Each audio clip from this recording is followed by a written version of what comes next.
Chapter 1207. In the past, every time he compromised, every time he retreated, and every time he endured, the reasons that seemed like the heavens to him in the past, now when he looked back, he realized how pathetic and laughable those reasons were. Life is long, but it won't regress. No matter how laughable the things I think and pursue today are, it's only meaningful to do them today.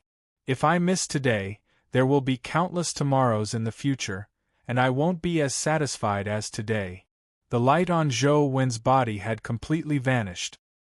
He looked like he no longer had the godlike emperor halo, but there was an indescribable aura around him.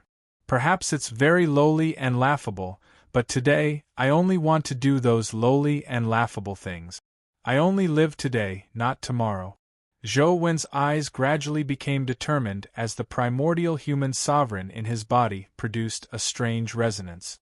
On the wheel of destiny, the mark that belonged to the ancient sovereign sutra became more and more resplendent. It almost illuminated the entire wheel of destiny space, but there was no visible light on Zhou Wen's body. Zhou Wen's body didn't vanish, and Sheng and company could still see him, but Zhou Wen knew very well that the ancient sovereign sutra had completed its terror transformation.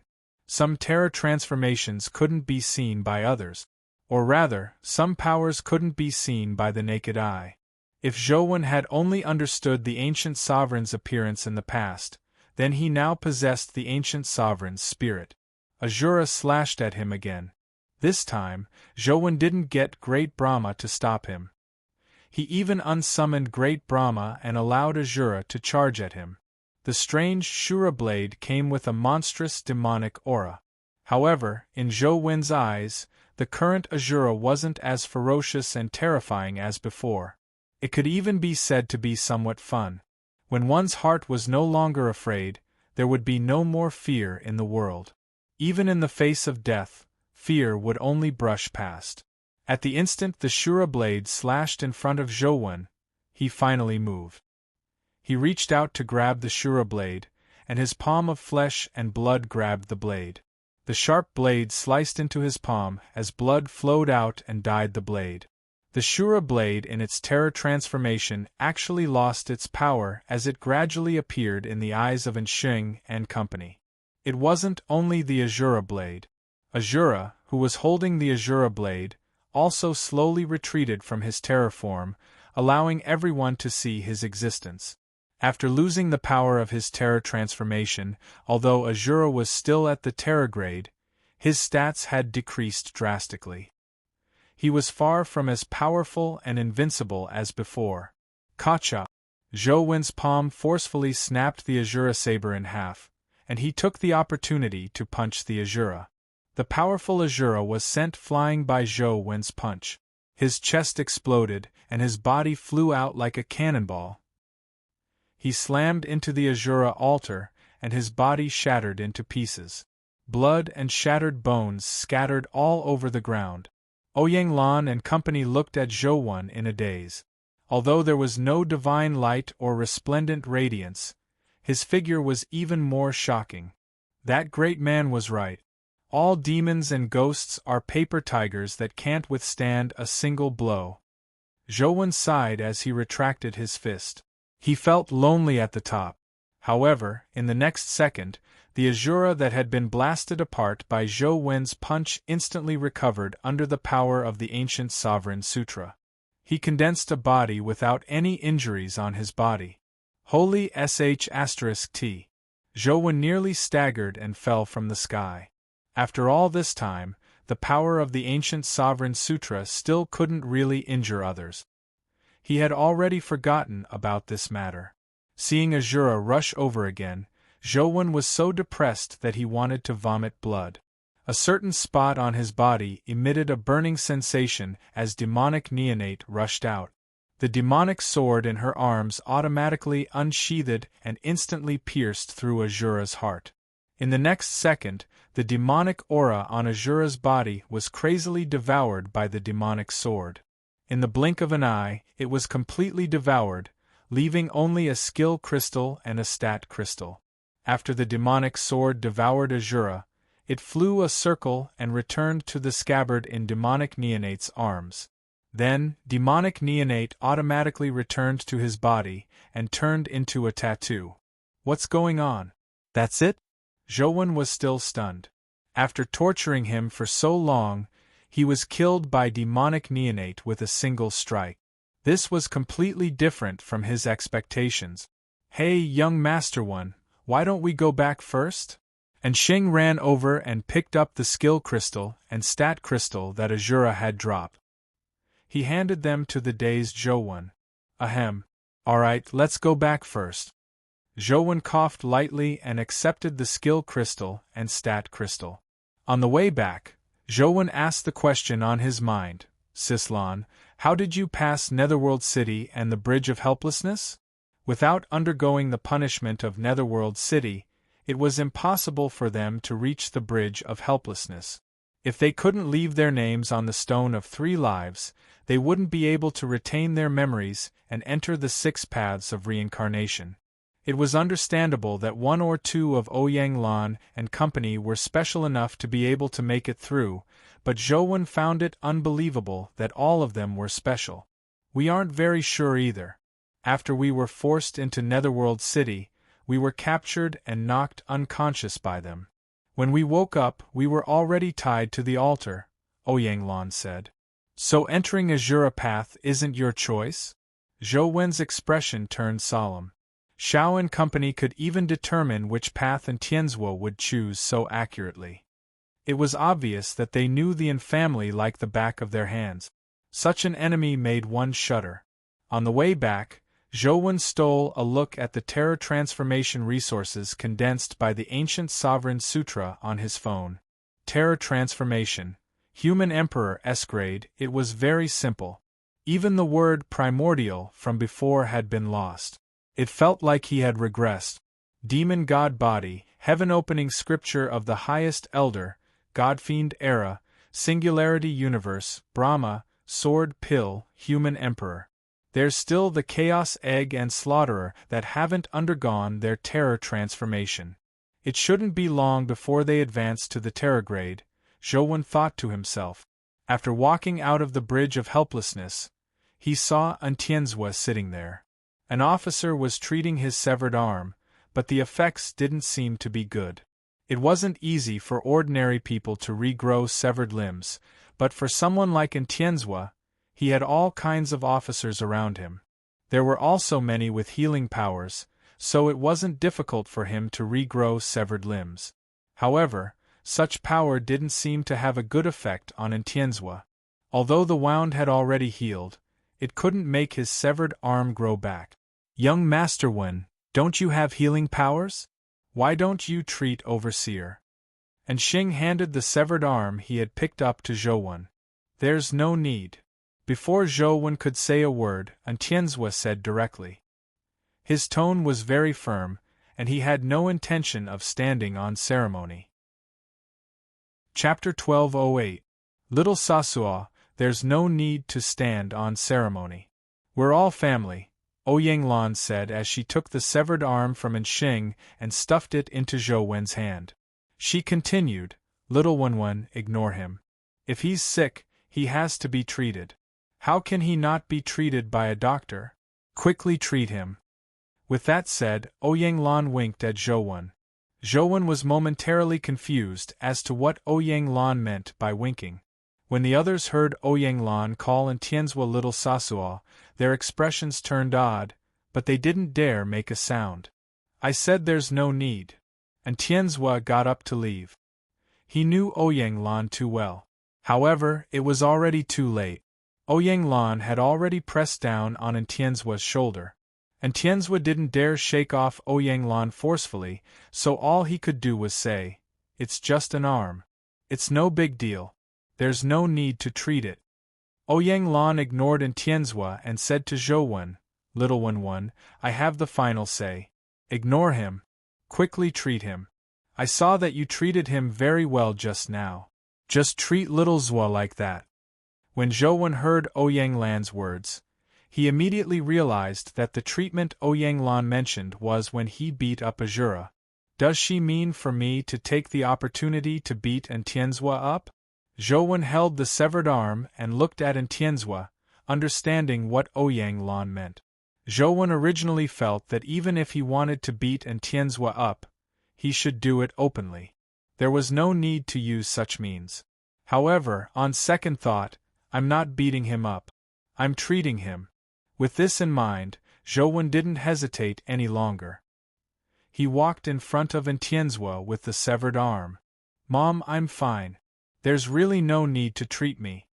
Entienzwa wanted to convince Ouyang Lan, but it was completely useless. Overseer and bear with it.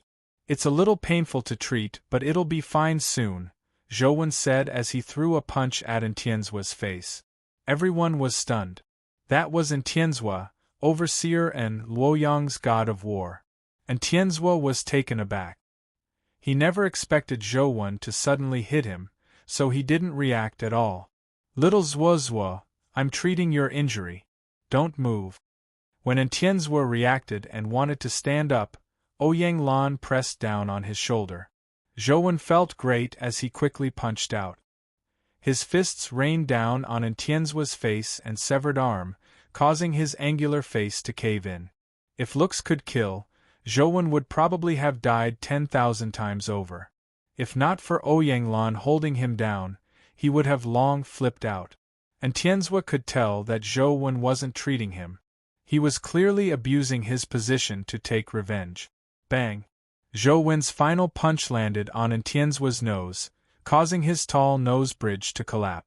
Seeing that Entienzwa couldn't hold it in any longer, Zhou took 2 steps back and muttered to himself, "From the looks of it, it's about time." With that said, Zhou shattered the severed arm in his hand and threw it at Entienzwa. The shattered severed arm automatically connected to the wound that had been shattered by Zhou. Moments later, Entienzwa's severed arm recovered to its original state. His face, which had caved in from Zhou's punch, also returned to its original appearance. The injuries left behind from his battle with Xiao had completely vanished. Little Wenwen's injury is really well treated. It's as though he wasn't injured at all. We're family, so there's no need to thank me. Seeing Entienzwa's expression as cold as ice, Ouyang Lan didn't dare tease him any further. She hurriedly let go and pulled Zhou out. The weather today is really good. Ah Xing, don't you think so? Madam, you're right. The weather today is excellent. Why don't we go back and have a good meal? And Xing hurriedly followed Ouyang Lan, not daring to stay behind to face the furious Entienzwa. Ah Xing, you're still the most considerate. Little Zhuozhuo doesn't understand me, Ouyang Lan said as she walked without stopping. The group left Netherworld City and rushed back to Luoyang. The stat crystal left behind by Azura was a crystal with 96 constitution.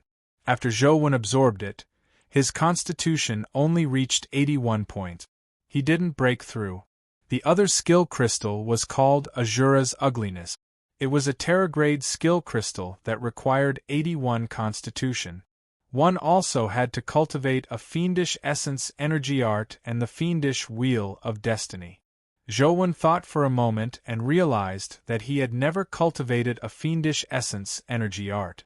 After giving it a try, he was indeed unable to absorb it. All he could do was put it away for the time being. Should I clear Netherworld City in-game? Zhou was very interested in the dimensional creatures in the 6 realms. There were many mythical dimensional creatures there and Terragrade ones to kill. It was an excellent place to obtain resources. However, when he thought of the punishment in Netherworld City, Zhou had no choice but to temporarily give up. Ignoring everything else, it wasn't easy to pass the final dream chamber. Zhou didn't have Li Xian's abilities that were similar to a smart brain and data flow. Just the thought of suffering 1,000 years of punishment in a dream made even a strong-willed person like Zhou shudder. After returning to Luoyang, the Yin family began researching ways to enter the Holy Land. At the very least, they had to be able to allow Terragrade humans to enter the Holy Land. Otherwise, entering would only be sending them to their death. Sislan, do you know what they want from the former principal? Zhou asked Ouyang Lan in private when no one was around. Ouyang Lan shook her head slightly. I don't know what it is either. From what they said, I'm guessing that my father might have obtained something from Zhuolu. Zhou whispered, could it be the silver-haired companion beast from Shi Yuan's companion beast shop? Ouyang Lan was slightly taken aback. Why would you have such thoughts? Typically, companion beasts can't be traded. The possibility of what they are looking for is a companion beast isn't high. Zhou thought for a moment and felt that Ouyang Lan was right. The companion beast they wanted was likely the strongest companion beast on Earth. The silver-haired companion beast didn't look like the strongest companion beast on Earth. What they are looking for is definitely related to the strongest companion beast on Earth. But what is it? What did the former principal take from Zhuolu? Zhou thought about it but couldn't figure it out. Why did you think of that silver-haired companion beast? Ouyang Lan was a smart person.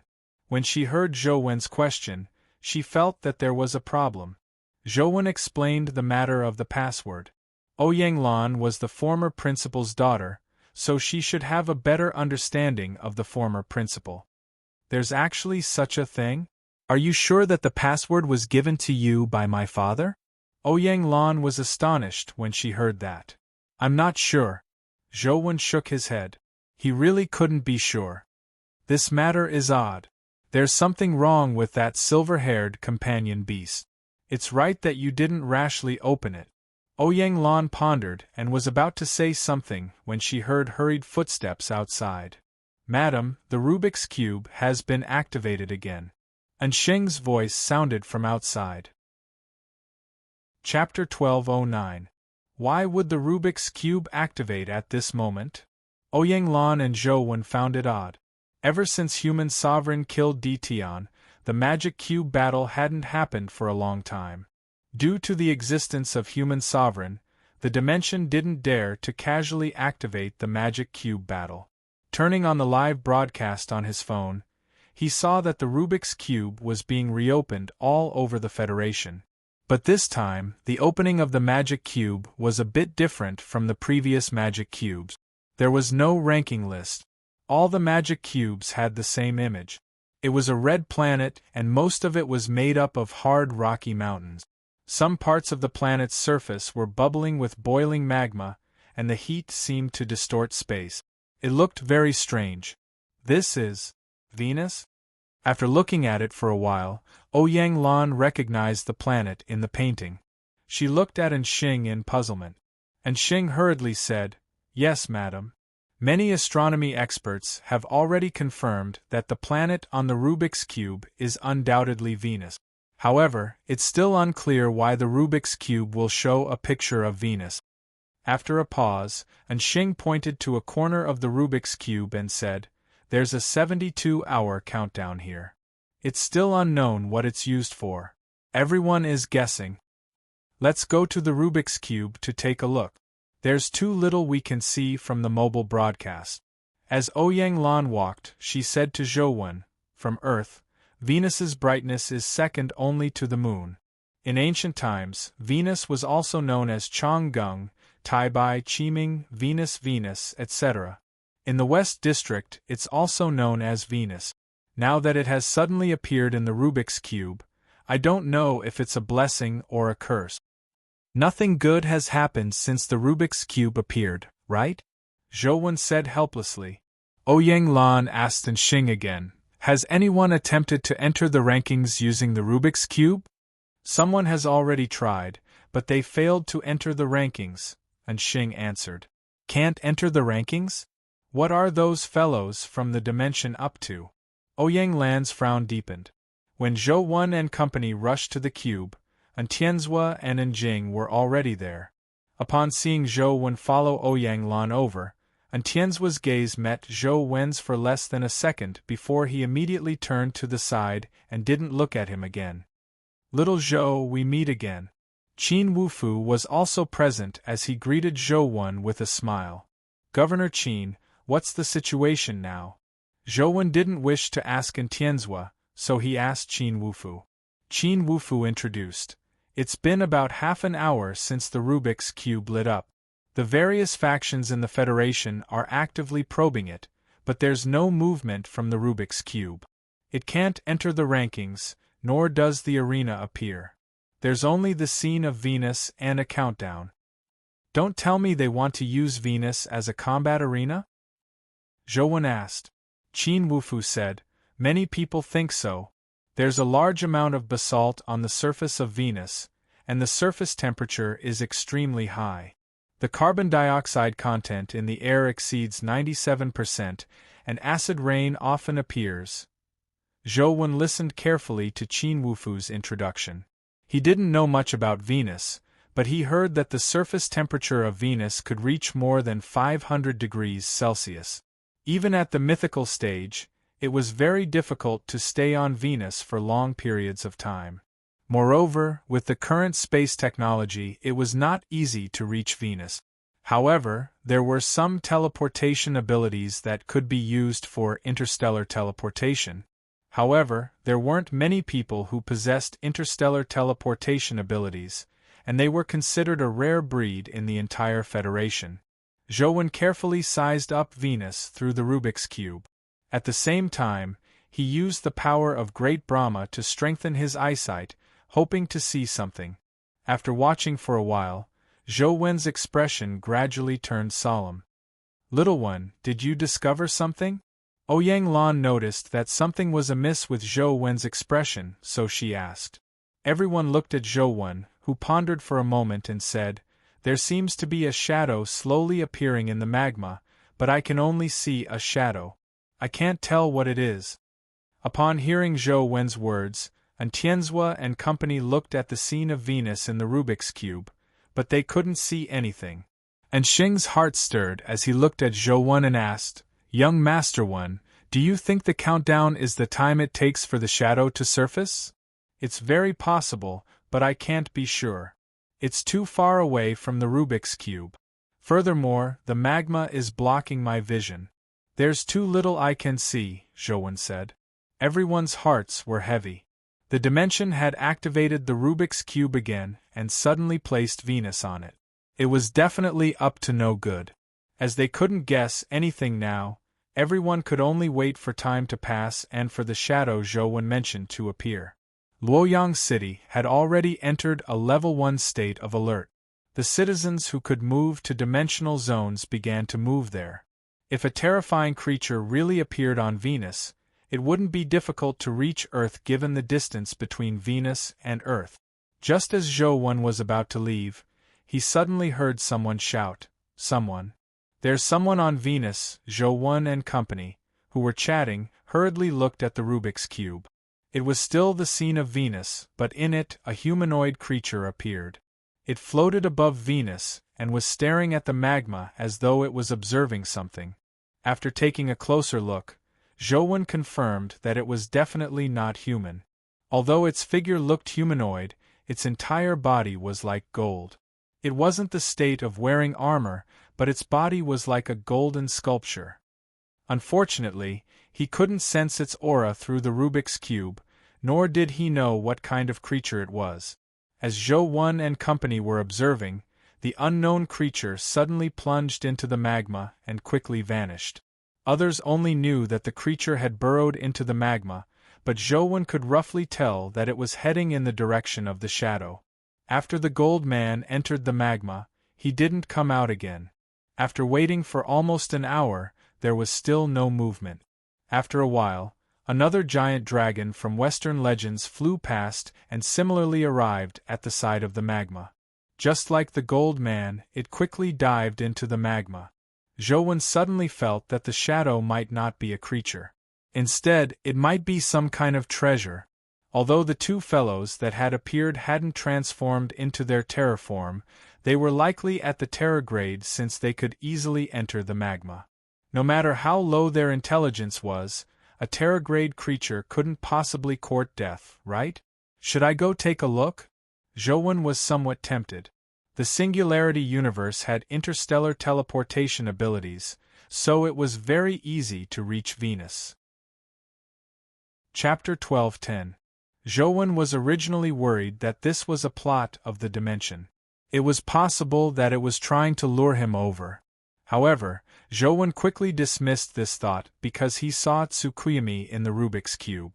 However, Tsukuyumi had arrived on Venus in her terror form. Ordinary people couldn't see her at all. When Zhouwen saw the white-robed Tsukuyumi, who looked like a goddess of moonlight, he nearly cried out. However, Tsukuyumi didn't enter the magma. She only looked at the magma for a while before turning to leave and vanishing again. In the next few hours, Zhouwen saw two more strange creatures appear. One was an angel with black wings, and the other was a skeleton creature that resembled death. They arrived near Venus's magma one after another, but just like Tsukuyumi, they quickly left again. The gold man and the dragon that had entered the magma not long after, they came out of the magma one after another before vanishing.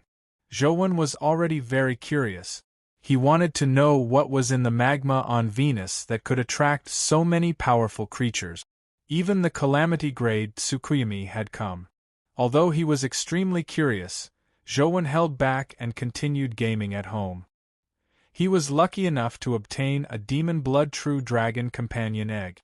Now, Zhouwen already had 8 Demon Blood True Dragon Companion Eggs.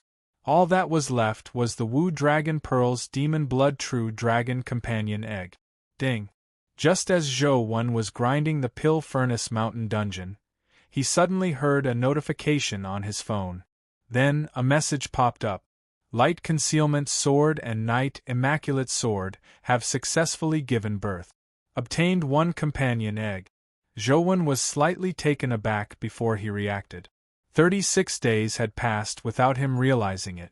The Light Concealment Sword and Night Immaculate Sword had really produced a companion egg. He hurriedly opened the reproduction interface and indeed, he discovered a companion egg. The companion egg was somewhat different from the Light Concealment Sword and Night Immaculate Sword. It wasn't completely transparent, nor was it vaporized like Night Immaculate Sword. Instead, it was like a shadow with no form. Could this be shadow-bearing? Zhouwen was puzzled as he opened the companion egg's information. Indeed, it was shadow-bearing. Shadow-bearing.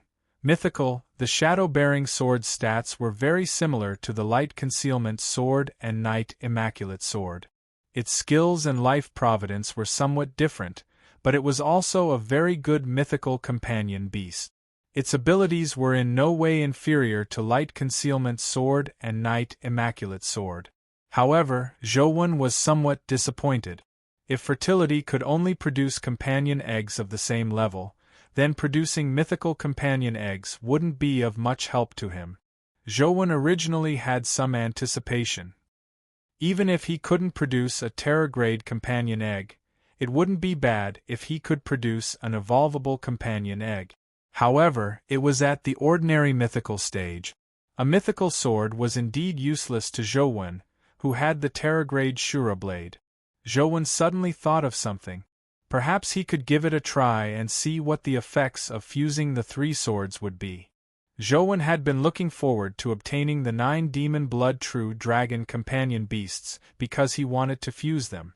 However, he didn't know if there would be any special effects after the fusion. Legend had it that Light Concealment, Shadow Bearing, and Night Immaculate were a set of swords. Furthermore, when they were previously matched, Light Concealment and Night Immaculate had an extremely high compatibility. Perhaps he could give it a try. After hatching the shadow-bearing sword, he pulled up the fusion interface and placed Light Concealment, Shadow-bearing, and Night Immaculate together. After the 3 swords were in place, a beam of light flashed on the fusion interface. The fusion contract reached 99%. Furthermore, the 3 swords glowed as though they had been covered by a layer of divine light. However, apart from that, there was nothing special about them, nor were there any special notifications. Zhouwen thought for a moment before pressing the fusion button. In the next second, the 3 swords emitted a bright light, instantly occupying the entire screen, preventing anyone from seeing anything. After a while, the light converged. However, after the light disappeared, Zhou took a look again and realized that there were no companion beasts that had been fused. In the fusion interface, a companion egg appeared. Below it was the words "fusing" and a percentage display. Only 1% had been fused. Zhou waited for more than 10 minutes, but the percentage was still 1%. It didn't even move. He didn't know how long it would take to complete the fusion. After an hour or so, it finally jumped to 2%. Zhou estimated that it would take 4 days to reach 100%. All he could do was ignore it for now and continue grinding Pill Furnace Mountain. His luck today was pretty good. Zhou had actually obtained another mythical dragon birth pill essence. Although the effects of the dragon birth pill essence were slightly inferior to the dragon tiger pill, it was still a sacred healing item. Even if one's heart was shattered, one pill could bring them back to life. Of course, it couldn't really die. At the very least, it had to be alive for consumption. After that, Zhou's luck seemed to run out. He farmed many mythical creatures, but nothing dropped. Zhou had already figured out the respawn pattern of the Terragrade creatures he had previously killed. They could respawn in a week, but the drop rate of companion eggs wasn't high, so he didn't gain much. As time passed, the shadow in the magma became more and more obvious. Even without Zhou looking, many people in the Federation could already see the shadow. There were also some impressive people who somehow deduced that the shadow was likely a building. Furthermore, it was already certain that the countdown was the time the shadow appeared. Now, people were guessing that the building in the magma was very likely the arena for the Rubik's Cube battle. When the building appeared, it would be the true beginning of the Rubik's Cube battle. However, some people believed that the building wasn't a combat arena. It was very likely a dimensional zone on Venus. There were also all sorts of random guesses. Zhou also read some, but none of them made sense. Tai Sui has eaten so much good stuff, so why doesn't it have any reaction? Zhou realized that more than half of the Dragon Kingu in the calabash had been eaten by Tai Sui. Its originally huge body was only 3 to 4 meters long. It probably wouldn't last long. Regarding Tai Sui's advancement, Zhou was somewhat conflicted.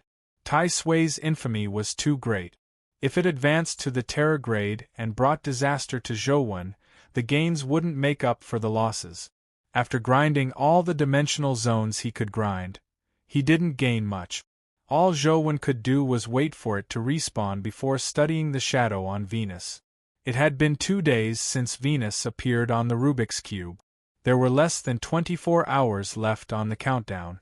When Zhou went to the Rubik's Cube to take a look, although the shadow hadn't appeared yet, with Brahma's augmentation, Zhou could already see the shadow's true appearance. Chapter 12:11. Under the magma, one could see a metal palace. It was completely red copper and mixed with the magma, making it difficult to see its appearance clearly. Zhou carefully identified it for a while before he could roughly tell that the metal palace looked like a hemisphere. However, this was only half of it. He couldn't see the back, so he didn't know how big it was. The hemispherical building at the front was more than 1,000 meters in diameter. There were grooves on the arc that resembled latitude and longitude lines. At the top of the arc, one could see a platform. It was also circular and about 20 to 30 meters in diameter. It looked like an entrance, but it was sealed. There were no gaps, nor were there any buttons or handles. Zhou looked at it for a while, unsure what the building was. When his gaze inadvertently swept to a corner of the hemisphere, Zhou's eyes suddenly lit up. In the lattice that was divided by the latitude and longitude lines, there was a tiny palm symbol engraved on the lower edge. The tiny palm held a reddish-gold circular symbol. It looked like Venus. There's actually a tiny palm symbol. Zhou was pleasantly surprised. He held his phone and pointed it at the Rubik's Cube screen to see if he could capture it, but he realized that it was useless. Ignoring the screen, even if he really stood on Venus, such a distance was too far. He had to dive into the magma and take a close-up shot.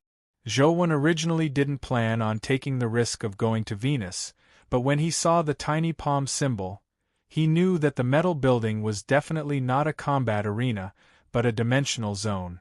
Furthermore, the creatures that had previously appeared had come out safely after going down. Zhou felt that the danger wasn't high, so he planned on making a trip to take a picture of the tiny palm symbol. However, before that, Zhou still made ample preparations. After the antelope returned, it had been sleeping on the sofa. Zhou had previously thought that it was too lazy, but now, he roughly knew that it was recuperating from its serious injuries. Without a calamity grade by his side to protect him, Zhou didn't dare take risks with Ye. He left her in the infamily. If anything happened, the infamily could take care of her. Although Zhou relationship with Tianzhuo was very bad, he had to admit that Tianzhuo's care for Ye was even more meticulous than his. Jade Rabbit and Ice Maiden were brought along, but Zhou felt that Ice Maiden wasn't of much use. The place was too hot, and Ice Maiden's strength would be greatly weakened. Her combat strength would definitely plummet. The Heaven Azura, Banana Fairy, and Demonic Neonate should be quite useful. Then there's the Seven Seas Dragon King. I wonder if that fellow's mucus is afraid of high temperatures. After putting on the invisibility cloak and earrings, Dr. Darkness's possession was completed. Although Dr. Darkness was only at the mythical stage, his light of penetration and darkness right hand were still very useful. After making his preparations, Zhou used the Singularity Universe's ability and chose Venus as the teleportation target. He instantly arrived on Venus.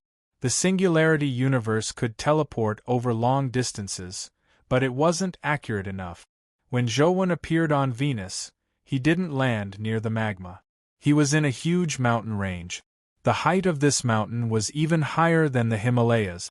After getting his bearings, Zhou was about to head for the magma when he suddenly realized that there was a faint voice coming from the Rift Valley at the foot of the mountain. "What's there?"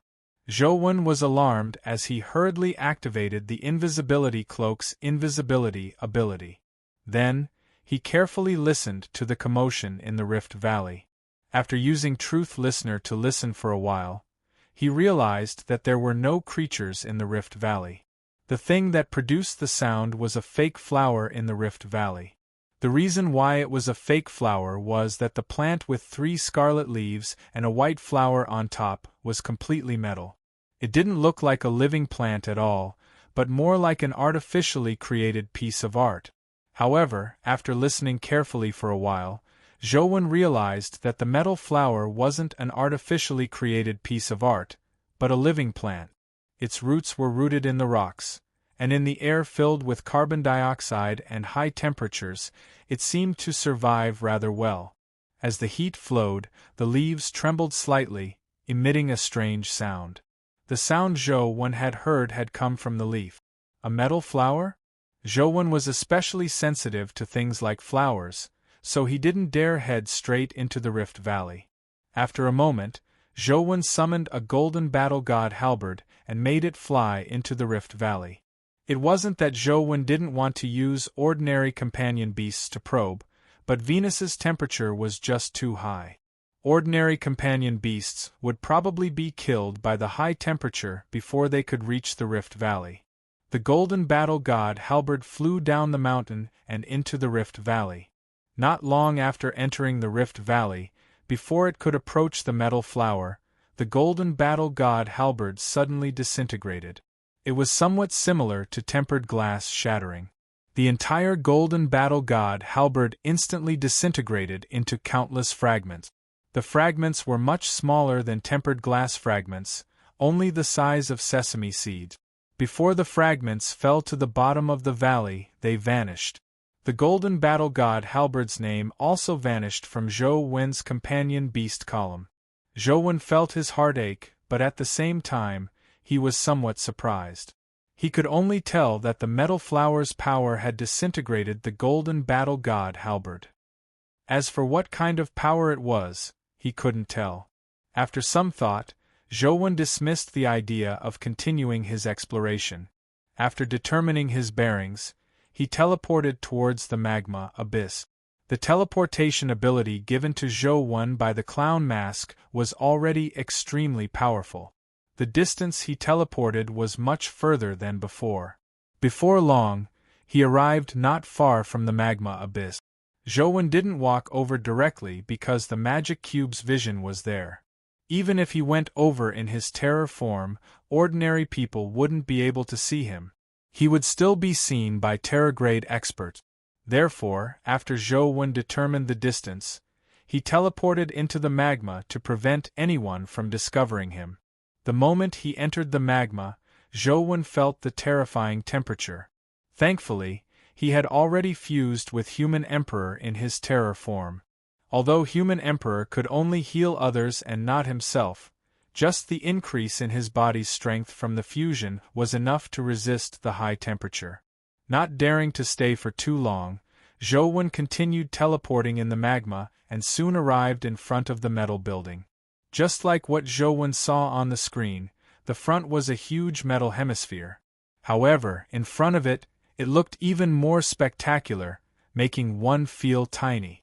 What was even more terrifying was that the temperature emitted by the metal building was even more terrifying than the magma. Even though Zhou had a terror-grade power protecting him, he still felt a little scorching. Thankfully, Zhou didn't plan on searching the metal building. He found the tiny palm symbol and forcefully dispersed the magma around him. He took out his phone and took a picture of the tiny palm symbol. The long-awaited download scene appeared. Zhou heaved a sigh of relief and put away his phone to let it download slowly. Chapter 12:12. He didn't dare stay here for too long. Since a calamity grade like Tsukuyami had appeared, there might be other calamity grade existences. It would be a tragedy if he encountered a calamity grade that wanted his life. Using the Singularity Universe, Zhou returned to Earth. The coordinates were also inaccurate, so he didn't directly return to Luoyang. This is Holy City? Zhou carefully sized up his surroundings and realized that he was standing in a small alley. There were people coming and going on the street. He used Truth Listener to scan and realized that this was Holy City. Back then, Wang Mingyuan had used the power of the 6 holy temples to break through the barrier between Earth and the dimension and forcefully enter it. At the same time, he had almost destroyed the Holy Land. This was indeed Holy City, but it was different from the tragic state back then. Now, Holy City had been rebuilt. Although it was slightly inferior to its previous scale, it could be considered a medium-sized human city. However, the defensive barrier of Holy City hadn't been repaired. It had lost its greatest barrier and could only rely on human experts to protect it.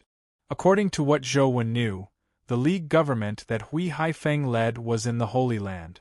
This place was chosen by Hui Haifeng himself.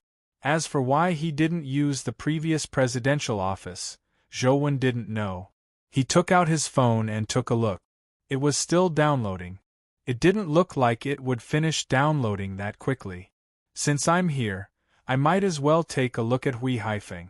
Zhou used Truth Listener to identify the buildings in Holy City and easily found the presidential office building. However, Zhou used Truth Listener to scan the interior of the building, hoping to find Hui Haifeng and teleport over. However, he realized that Truth Listener's power couldn't enter the building. The ring-shaped building wasn't shielded by an unknown force. It was impossible to probe the situation inside. Interesting. I wonder if Hui Haifeng did it or if it was done by an expert in the League. Zhou couldn't find Hui Haifeng, so after some thought, he gave up on the idea of finding Hui Haifeng. What are you doing here? Just as Zhou was about to teleport away from Holy City, a boy with a school bag walked over. He looked to be about 5 or 6 years old.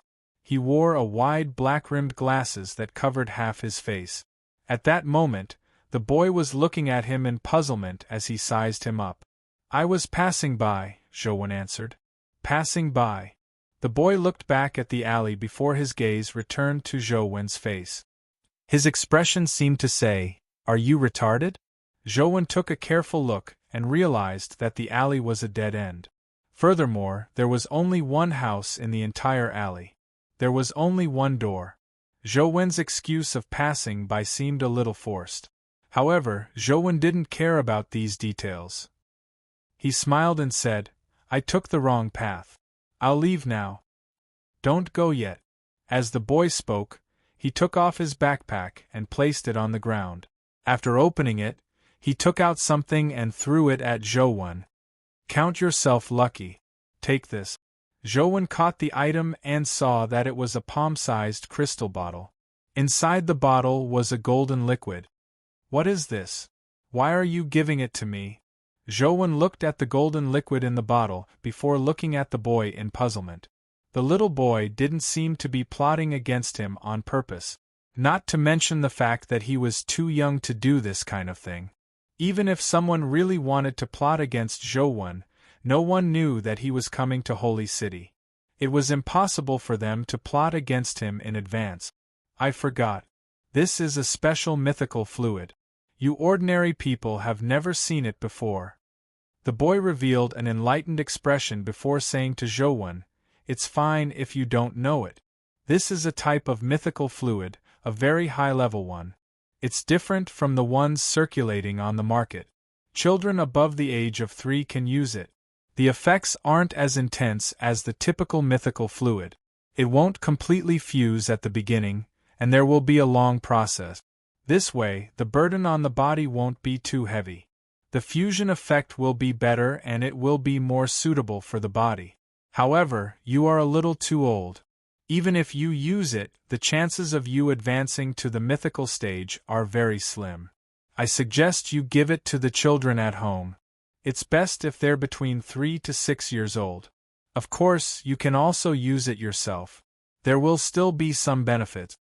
With that said, the boy packed his school bag and carried it again before turning to leave. "Wait." Zhou felt that the boy was very strange. He didn't know whose child he was. "Is there anything else you don't understand?" The boy turned around and asked Zhou. He didn't show any signs of impatience. "Why are you giving me this mythical fluid?" Zhou asked as he pointed at the tiny bottle. "Don't you want it?" The boy didn't answer and only returned with a question. "No." Zhou shook his head. The boy propped up his glasses with his fingers and looked at Zhou in puzzlement. "According to what I know, it's hard to find an ordinary mythical fluid outside. Many people fight to the death to buy a bottle. Such a new mythical fluid might not even be able to be bought with money. Do you really not want it?" As the boy spoke, he seemed to come to a realization. He looked at Zhou and said, "You don't have to doubt it. This is a real mythical fluid produced by the Hui family. Just look at the symbol at the bottom of the bottle. No one would dare forge the Hui family's symbol in Holy City." "Your surname is Hui?" Zhou asked the boy. "That has nothing to do with you. If you don't want it, you can return the mythical fluid to me," the boy said.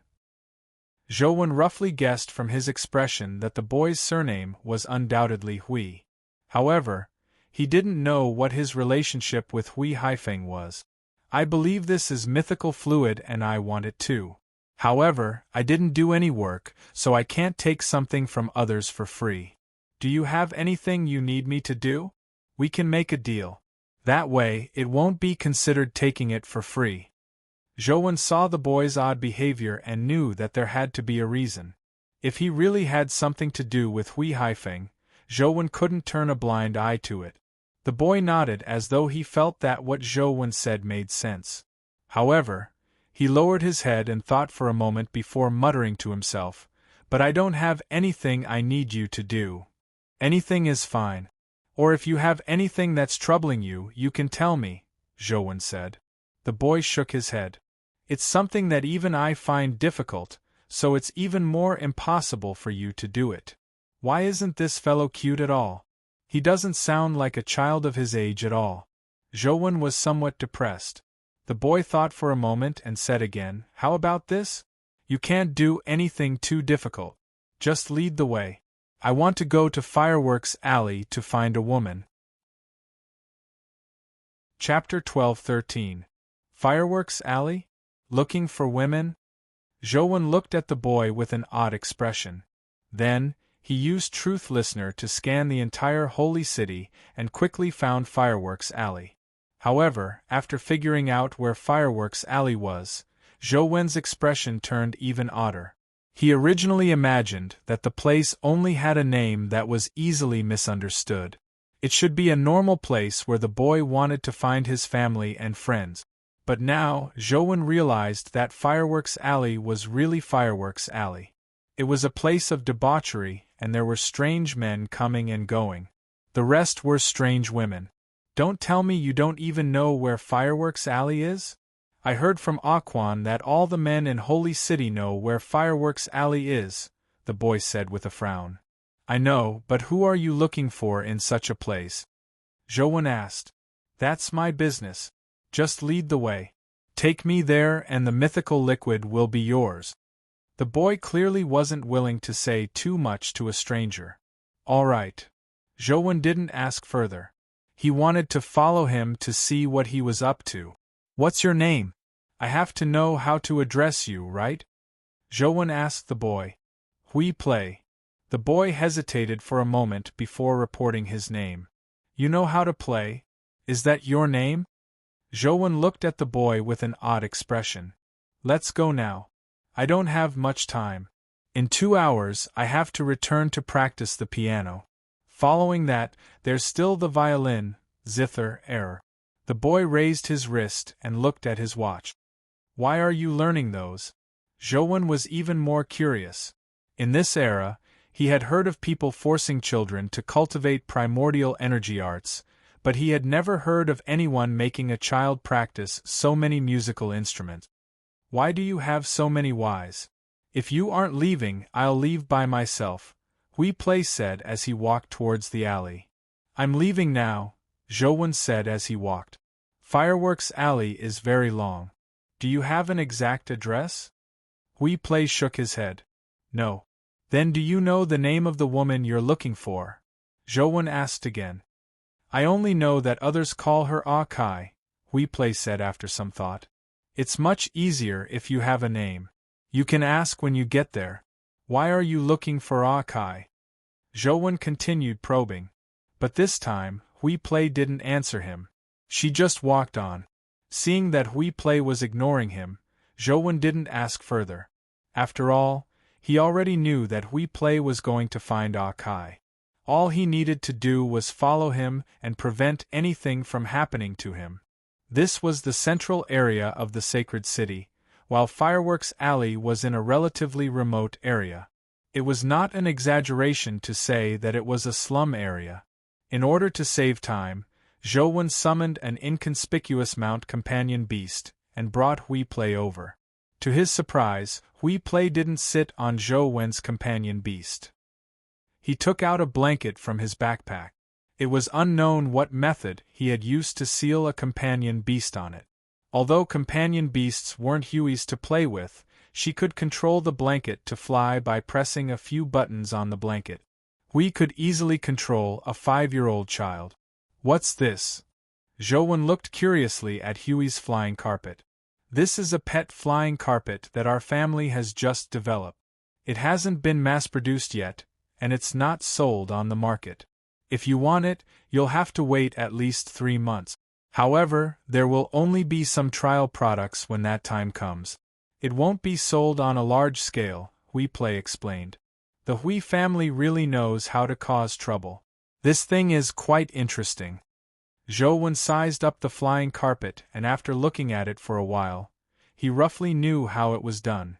Although the method wasn't difficult, the person who could do it was undoubtedly a genius. Soon, the two of them arrived at Fireworks Alley. The combination of them, one big and one small, and the flying carpet was very eye-catching. Many girls standing at the shop's entrance were staring at them. The bolder girls even wanted to come over and pull them. Hui Play wasn't shy at all.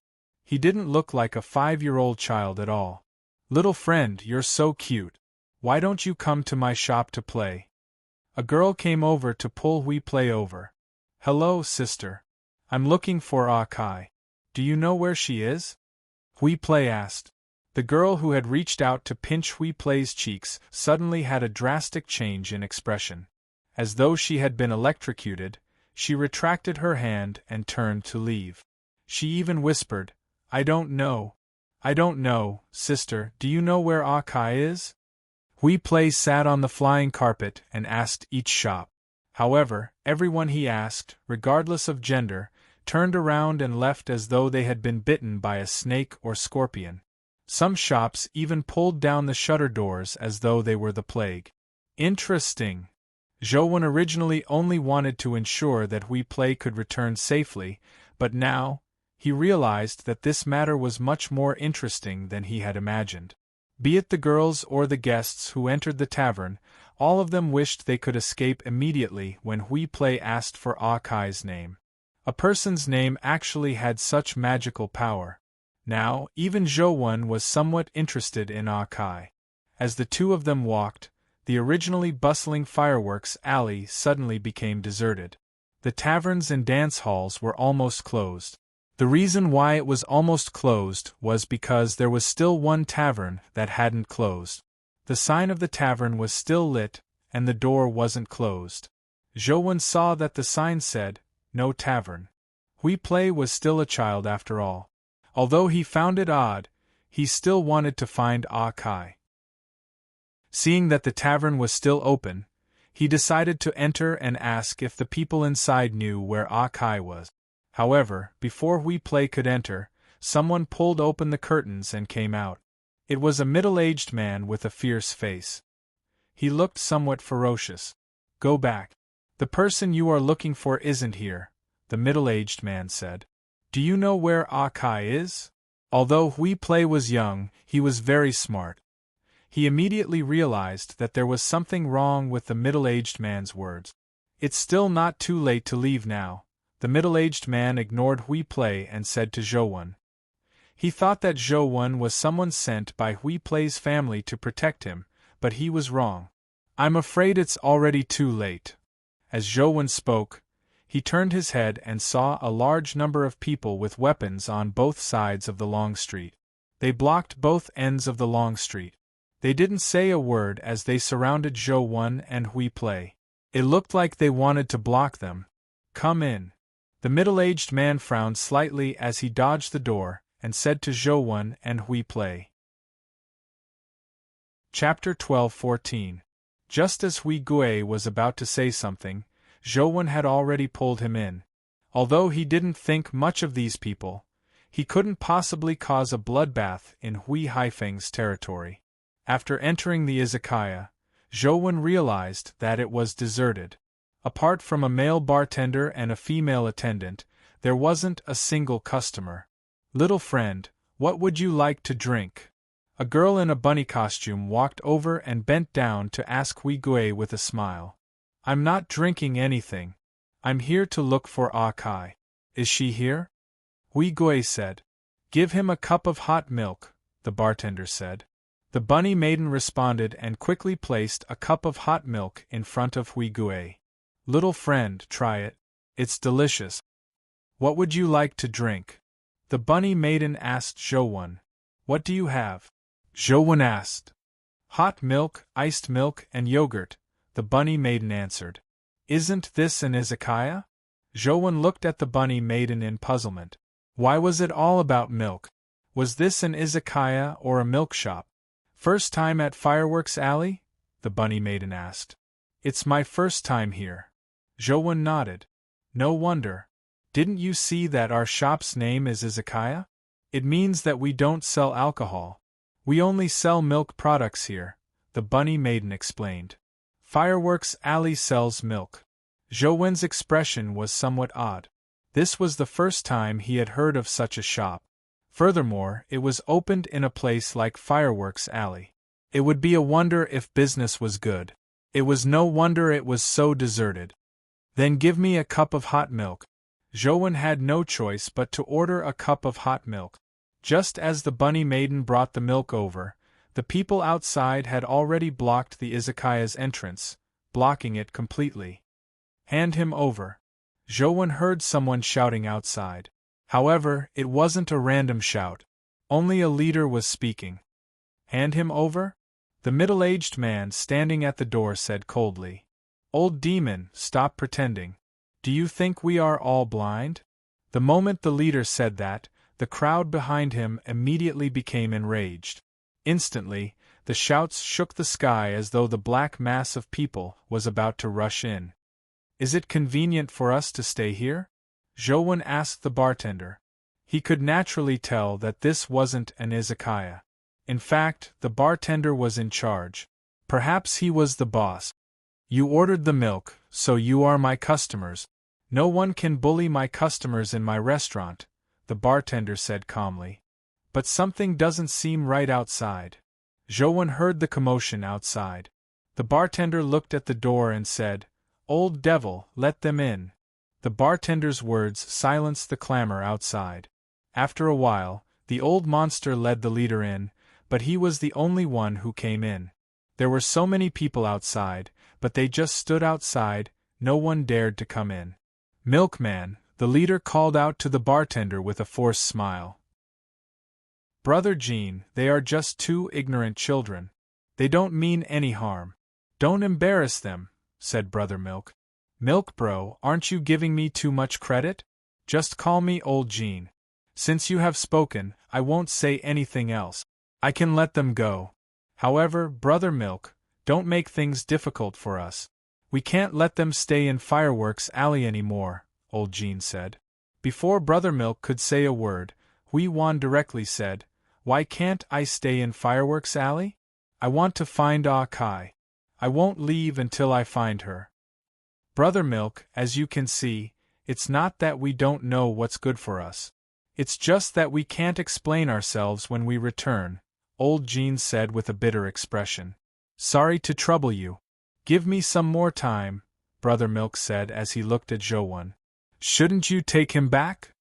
It's none of my business if he wants to come or go, Joan said with a shrug. He was just a bystander. The commotion seemed to be getting more and more interesting.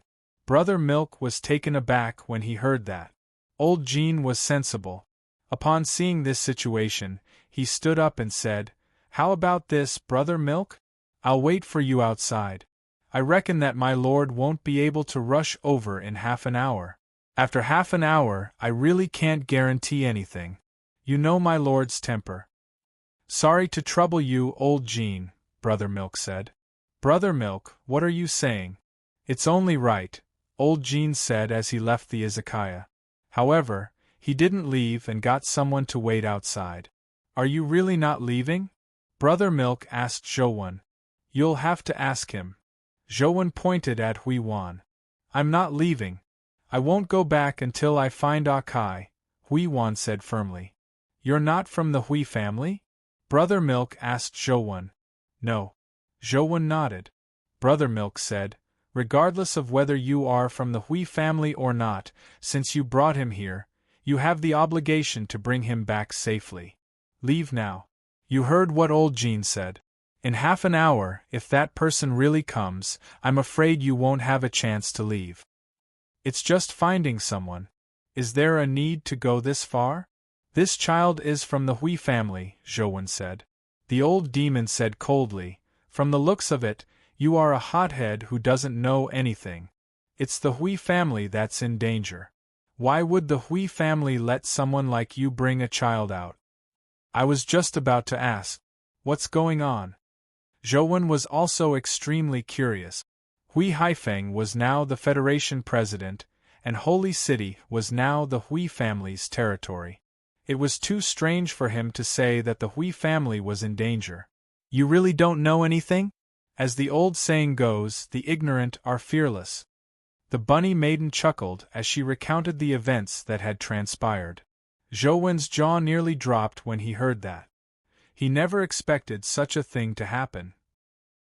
Someone had actually gone to the Hui family to snatch a woman, and the Hui family didn't dare come to get her. The woman who had been snatched was the Ah Kai that Hui Wan had mentioned. The person who snatched her was the owner of Fireworks Alley. No one knew his real name. All they knew was that he had a nickname, Faceless Buddha. Is it possible for someone to snatch a woman from the president's house, and the president doesn't dare come to get her? Zhouwen felt like he was listening to a fantasy story. It's not possible, it's a fact. Don't underestimate Fireworks Alley. This is the underground market of Holy City. Countless good items flow here from all over the Federation every day. The volume is unimaginable. If the president is the ruler of Holy City during the day, then Faceless Buddha is the king of Holy City at night. The old demon snorted and said, Old Jean and the rest are giving you a chance to leave Fireworks Alley on account of Brother Milk. If you don't leave now, when that Faceless Buddha comes, it won't matter even if you have the face of God. Even if Hui Haifeng comes personally, he might not be able to bring you back. Chapter 12:15. Zhouwen still found it unbelievable. A single person dares to fight the entire Federation alone? Furthermore, it's in such a brazen manner? The old demon said coldly, Hui Haifeng only represents the Federation government. Now, there's not only the Federation government on Earth. There's also the League of Defender, the Holy Spirit Society, overseas, and other factions. And these factions need a place to exchange resources. This place is the underground market of Fireworks Alley. Here, as long as you have money, you can exchange for anything you want. Even the 6 families need resources they don't have. There aren't many people who can balance the relationship between the various parties and get this done. Do you think the Hui family can touch such a person? With the old demon's explanation, Zhouwen understood. The Faceless Buddha of Fireworks Alley didn't only represent himself. He also protected the interests of the Federation, the Holy Spirit Society, overseas, and even the Federation. Ignoring the fact that the Federation president didn't control the entire Federation government, even if he could completely control the Federation, he still needed to consider carefully before touching Fireworks Alley and Faceless Buddha. However, Zhouwen still found it ridiculous to head to the infamily to snatch a woman. There had to be another reason. Who is that Akai? Why would Faceless Buddha snatch her? Zhouwen asked. I'm afraid only Faceless Buddha knows. Or you can ask the Hui family. However, Faceless Buddha once issued an order to forbid anyone from the Hui family from entering Fireworks Alley. He's a man of his word. Back then, there were people from the 6 families who didn't believe in him and were killed in Fireworks Alley. The old demon glanced at Hui Quan. Clearly, the Hui family he was referring to was Hui Quan. Faceless Buddha is a baddie. He was the one who snatched Akai, Hui Quan said through gritted teeth. I don't know if Faceless Buddha is a baddie, but ever since Faceless Buddha came to Fireworks Alley, this place that was originally at the bottom of society and was bullied everywhere, no one dares to bully women like us. No one dares to kill for fun, the bunny maiden said seriously. Zhouwen couldn't help but fall silent when he heard that. He had previously heard about it and knew that what the bunny maiden said was very realistic. As the changes on Earth became more and more severe, the living environment became worse and worse. Many women who did not have the ability to protect themselves and even had difficulty obtaining food had no choice but to take on some special jobs. However, those who could come to such places to enjoy themselves were those who had the ability, power, or money. In addition, the mental pressure was too great. In a situation where the law was weak, it was common for women to be bullied, unable to receive money, and even beaten or killed. It was not just the Holy City. Many human cities had the same problem. In that case, Faceless Buddha isn't a bad person, Zhouwen said. He's not a human.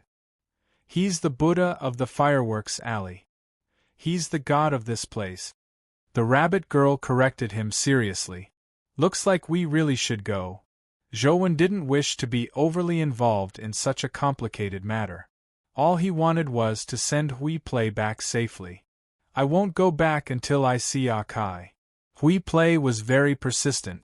However, he wasn't like the typical child who was purely acting in a fit of pique. He also had his own thoughts. I want to see Faceless Buddha and ask him what I can do for him to release Akai. As long as he's willing to release Akai, I'm willing to pay any price. Money or the products of our Hui family's research can be taken away as long as it's within my capabilities, Hui Play continued. Then how capable are you? How many things can you control? The old demon looked at Hui Huo with some disdain. He didn't believe that a 5-year-old child could have many resources. Even if his surname was Hui and he was Hui Haifeng's son, he would at most have some pocket money that ordinary children didn't have. If that kind of money could settle Faceless Buddha, Akai wouldn't have been forced to leave the Hui family. From the looks of it, Hui Play had really come prepared. He opened his bag and took out some document. These are the dimensional zone shares I own in Holy City. There are also some dimensional zone shares in the North and South District. They were all purchased from the 6 families. As long as the 6 families don't collapse, the income should be very stable. There's also my company here. I have 73% of the shares. Hui Play gave a brief introduction. Everyone was dumbfounded when they heard that. Even the way Brother Milk looked at Hui Play changed. He picked up some documents and looked at them before saying with an odd expression, "These are all true." Old Monster also picked up one of the documents and looked at it. When he saw it, he immediately shouted, "The big play group is yours?" Hui Play nodded. "Strictly speaking, it only belonged to me after I bought it half a year ago." Zhouwen was somewhat surprised when he heard that. He had recently heard of the Big Play Corporation. Its main business was the combination of companion beasts and technology, such as the construction of power stations for companion beasts. They were all businesses of the Big Play Corporation. The Yin family had business cooperation with the Big Play Corporation, so it could be said to be a large corporation that spanned the Federation. "You're still so young. Your family is at ease handing such a huge corporation to you?" the bunny maiden said to Hui Play with a look of disbelief. Hui Play corrected her seriously. "No, it wasn't given to me by my family. I bought it myself." "Isn't the money you used to buy it from your family?" The old demon said. "No, my money was obtained from selling inventions and investments. Apart from the experimental equipment and materials my mother gave me in the beginning, I haven't taken a single cent from my family for nothing," Hui Play said. "What inventions do you have?" the old demon asked. "An invention that was recently introduced to the market. It's called a companion egg backpack. You should have heard of it, right?" Hui Play said. "You invented the companion egg backpack?" The bunny maiden and the old demon widened their eyes as they looked at Hui Play as though they were looking at a monster. They really couldn't believe that it was invented by such a young child. "If you don't believe me, you can take a look at the contract I signed with the 6 families. The companion egg backpacks created by the 6 families have all purchased my technology." Hui Play flipped through some information from the thick stack of documents for them to see. When old Yao and the others went to watch Hui Play again, they could no longer treat him as a child. "As long as Faceless Buddha is willing, I can use all of this to exchange for Akai," Hui Play said. "Although you are indeed very sincere, there are some things that can't be resolved with money. It's best you leave quickly," Brother Milk said. Zhouwen naturally knew that if money could resolve the problem, Faceless Buddha wouldn't have forcefully snatched Akai from the Hui family. Why? The total value of all of this is enough to buy half of Holy City. Isn't it enough to satisfy Faceless Buddha? Hui Play clearly didn't understand.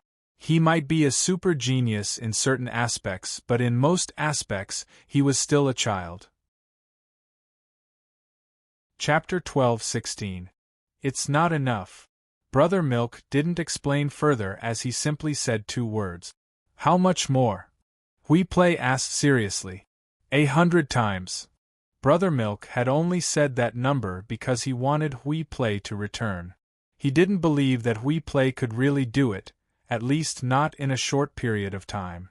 "All right, I'll earn more money when I return until I can exchange for Akai."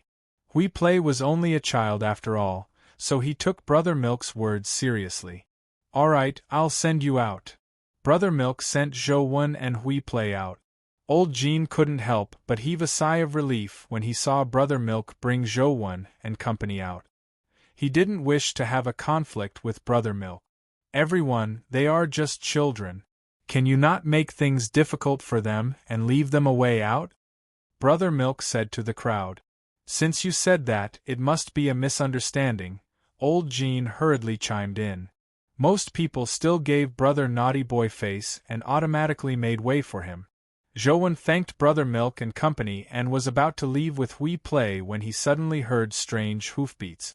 Everyone's expression changed when they heard the hoofbeat. Even the Milk Bro's face turned pale in an instant. Zhou immediately realized what had happened as he turned his head to look in the direction of the hoofbeats. He saw a person slowly walking over on a two-headed dragon.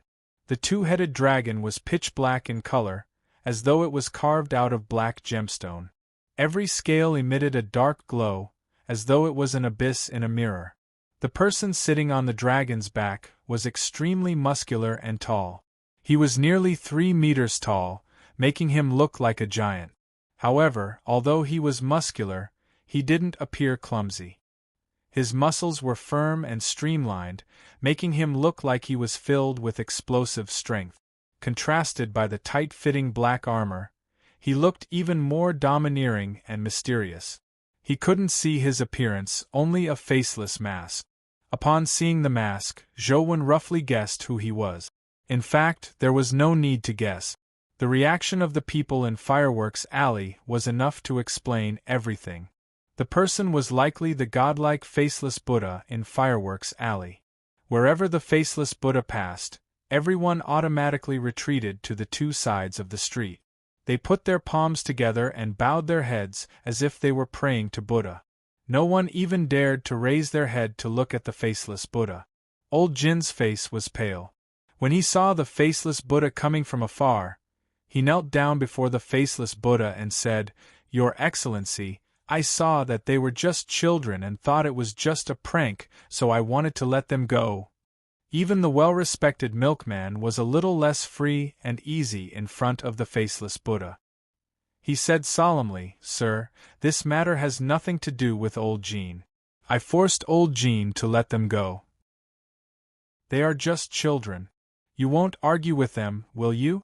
Didn't I tell you that people from the Hui clan are not allowed to enter the Fireworks Alley?" Faceless Buddha said indifferently. "Yes," Milk Bro answered bitterly. "Are they from the Hui clan?" Faceless Buddha asked again. Brother Milk opened his mouth, but didn't know how to answer. "I'm from the Hui family. My name is Hui Play. I came here on my own. It has nothing to do with them." As Hui Play spoke, he came in front of the horse and took out all sorts of contracts from his backpack. As he did so, he introduced the value of the items. "As long as you let Akai go, these are all yours. If you think it's not enough, you can name a price. 10 times or 100 times is fine. I'll give it to you as soon as possible." Hui Play's tiny body stood in front of the majestic two-headed dragon without any fear. "Even if it's 1,000 times or 10,000 times, it won't be enough to exchange for Akai," Faceless Buddha said indifferently. Hui Play froze. Although he was very good at earning money, it was still too difficult to make 1,000 times or 10,000 times. Furthermore, even if he could earn it, the other party wouldn't be willing to exchange for Akai. This made him feel unprecedentedly helpless. Only then did Hui Play act like a normal child. He looked at Zhou helplessly, his eyes filled with helplessness and unease. The two-headed dragon continued walking forward, and was about to bump into Hui Play. Thinking that Faceless Buddha was really going to attack Hui Play, Brother Milk hurriedly pulled Hui Play back, but he didn't dare attack Faceless Buddha. He pleaded, "Lord, he's just a child.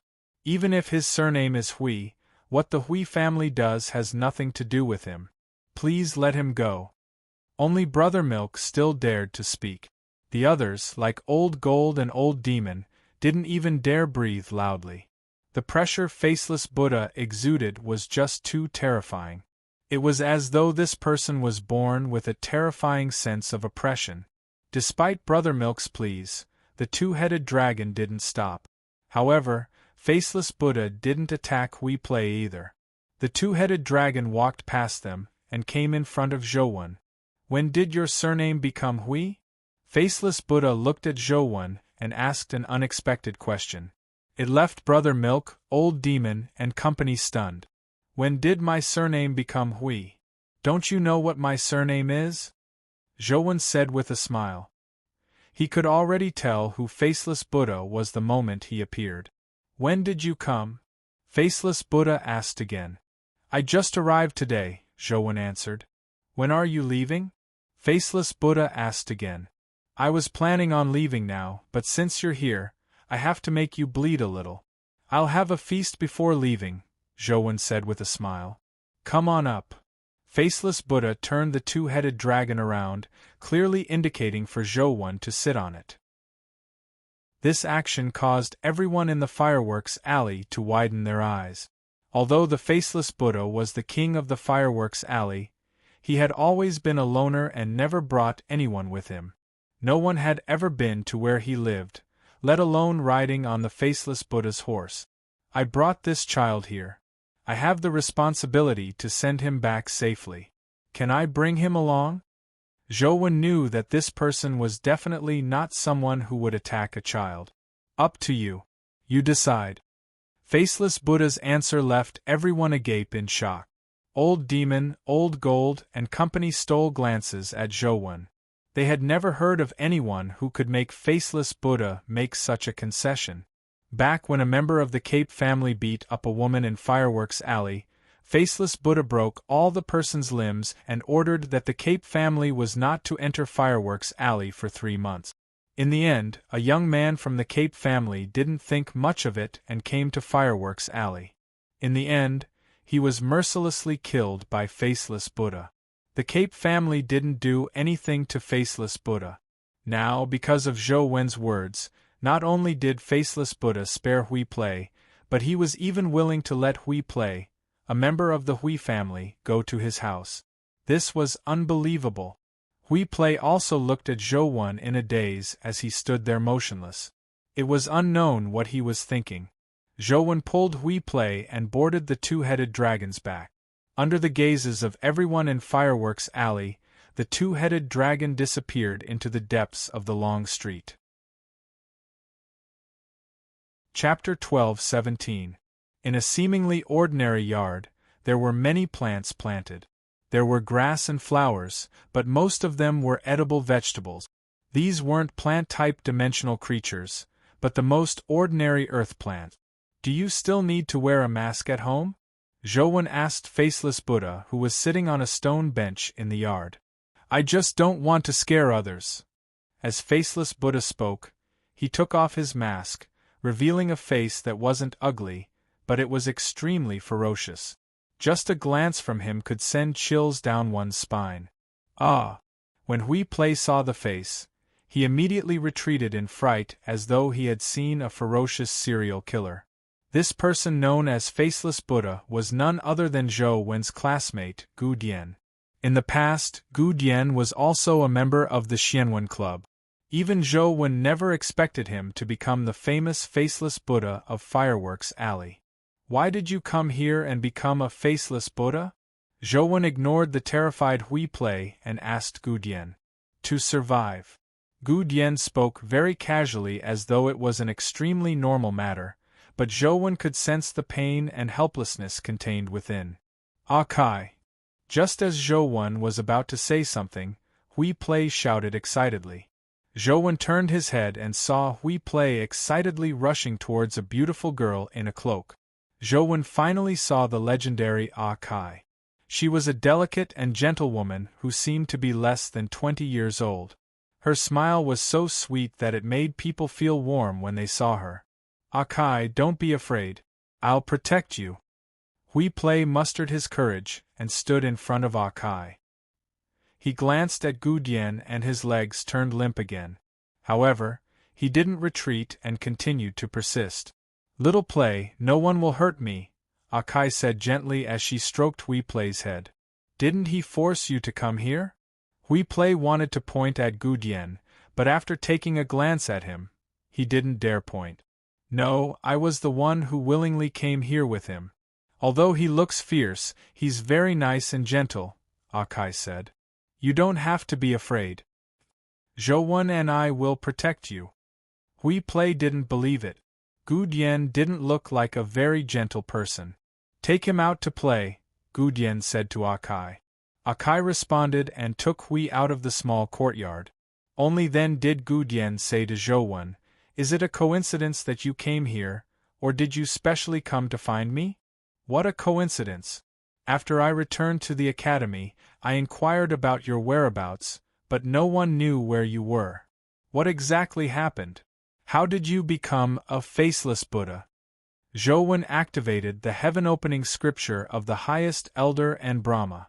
One blocked the nomological powers that might exist, and the other prevented anyone from eavesdropping on their conversation. Gu Dian said, Many factions need a place to conduct transactions. And the person presiding over this place has to have nothing to do with any party. At the same time, he has to be trusted by many parties. It shouldn't be difficult to find such a person, Zhou said. It's not difficult to find such a person, but there aren't many who aren't human, Gu Dian said expressionlessly. Zhou couldn't help but fall silent. Half of Gu Dian's bloodline didn't belong to humans. Although Zhou and the members of the Xianwen Club didn't mind, he would still be classified as an anomaly among the entire human population. However, Gu Dian didn't seem to mind as he continued. Most importantly, the dimension also needs an inhuman person like me to work for them. That's why I can become the faceless Buddha of Fireworks Alley. Dimension? Zhou body trembled. If Gu Dian were to join the dimension, how would Gu Dian fare when Zhou fought the dimension in the future? There are some things here. Take a look.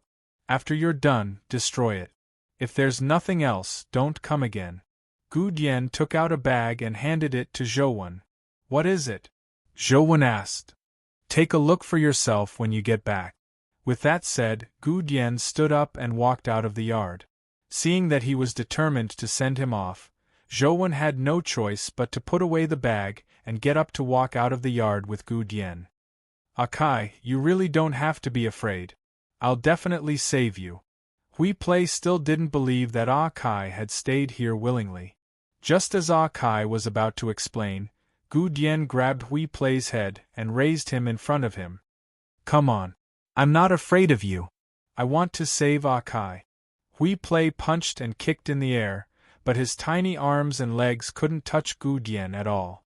Come back when you have the ability to save her. Gu Dian casually threw Hui Play to the ground. Hui Play's buttocks were about to split into 8 pieces as he cried out in pain. Then, Gu Dian returned to the yard with Akai and the door was closed. Hui Play gritted his teeth and got up, but he didn't chase after them, nor did he clamor to save Akai. Let's go back. Zhou left Fireworks Alley with Hui Play. This time, Hui Play didn't insist on staying. This time, when they passed by Fireworks Alley, everyone consciously made way for them. Not long after walking out of Fireworks Alley, Hui Play suddenly asked Zhou seriously, Faceless Buddha is very polite to you. You must be very powerful, right? It's so. It's passable, Zhou said with a shrug. Who's stronger, you or Faceless Buddha? Hui Play asked again. I've never competed, so I don't know. Why are you asking this? Zhou looked at Hui Play in surprise. I want to defeat Faceless Buddha. No one in the Hui family can be stronger than Faceless Buddha. I want you to teach me. Feel free to state any conditions you have. As long as it's within my means, I'll do it. Hui Play's face was very serious. I don't lack money, Zhou said with a smile.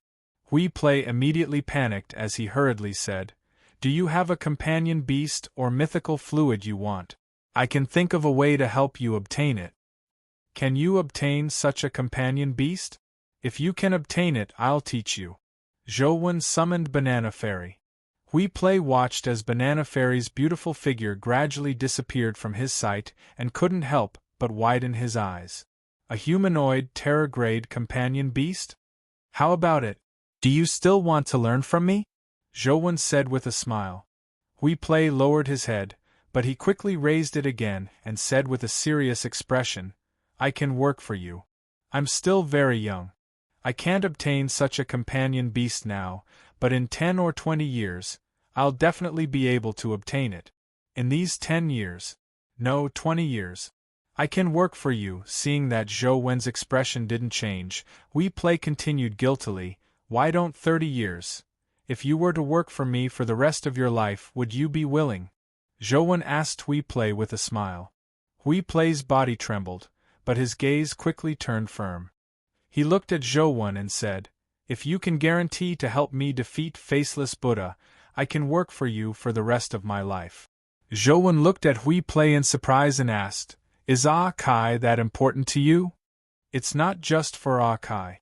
I can't let my family be hurt like Kai. I want to have the power to protect them. Money can't do it, Hui Play said. Chapter 12:18.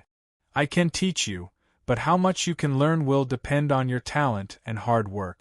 I can't guarantee that you will definitely be able to defeat Faceless Buddha, Zhou Wen said. I understand. Does that mean you're willing to teach me? Hui Play said happily. I can teach you. I don't need you to work for me forever. I just need you to help me do 3 things, Zhou Wen said. What 3 things? Hui Play hurriedly asked. I haven't thought of it yet.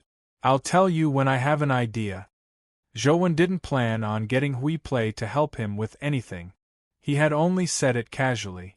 To his surprise, Hui Play was very serious.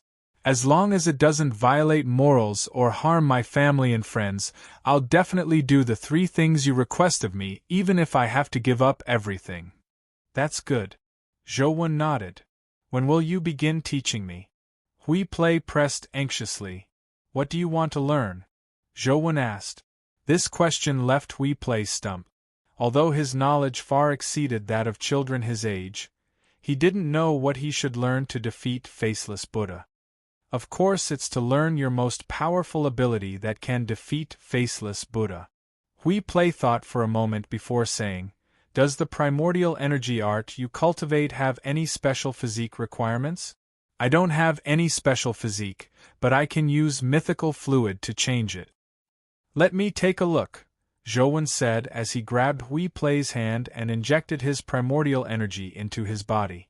Zhou Wen used the demon god body, so he didn't need to transform into Hui Play. All he needed to do was understand his body. Moments later, Zhou Wen dispelled the demon god body and said to Hui Play, your body really doesn't have any special physique. I can give you 2 choices. These 2 primordial energy arts are suitable for you. One choice is to cultivate the Qi refinement art. This primordial energy art is very difficult to cultivate. Not only does it require massive amounts of resources, but it also requires perceptivity and hard work. If you cultivate it well, you can become a first-rate expert or top expert in the future. If you don't cultivate it well, you can barely become a third-rate expert with large amounts of resources. Everything depends on your own efforts and hard work. There's another one called the Ancient Sovereign Sutra. This primordial energy art requires fewer resources than the Qi refinement art, but it has extremely high requirements on one's talent and perceptivity. If one succeeds, they might soar. If not, they won't even be considered third-rate. It'll be difficult for them to achieve anything in their lives. Which one will you choose? Hui Quan thought for a while and quickly made his choice. I choose the Qi refinement art. Why did you choose the Qi refinement art? Zhou Wen was somewhat surprised. Typically, geniuses who were confident in themselves would choose the latter. Hui Gui answered, talent is something that can't be controlled. I don't like things that can't be controlled, so I want to cultivate a primordial energy art that I can control. Alright, I'll teach you the Qi refinement art. Upon hearing Hui Gui's words, Zhou Wen began to like the child.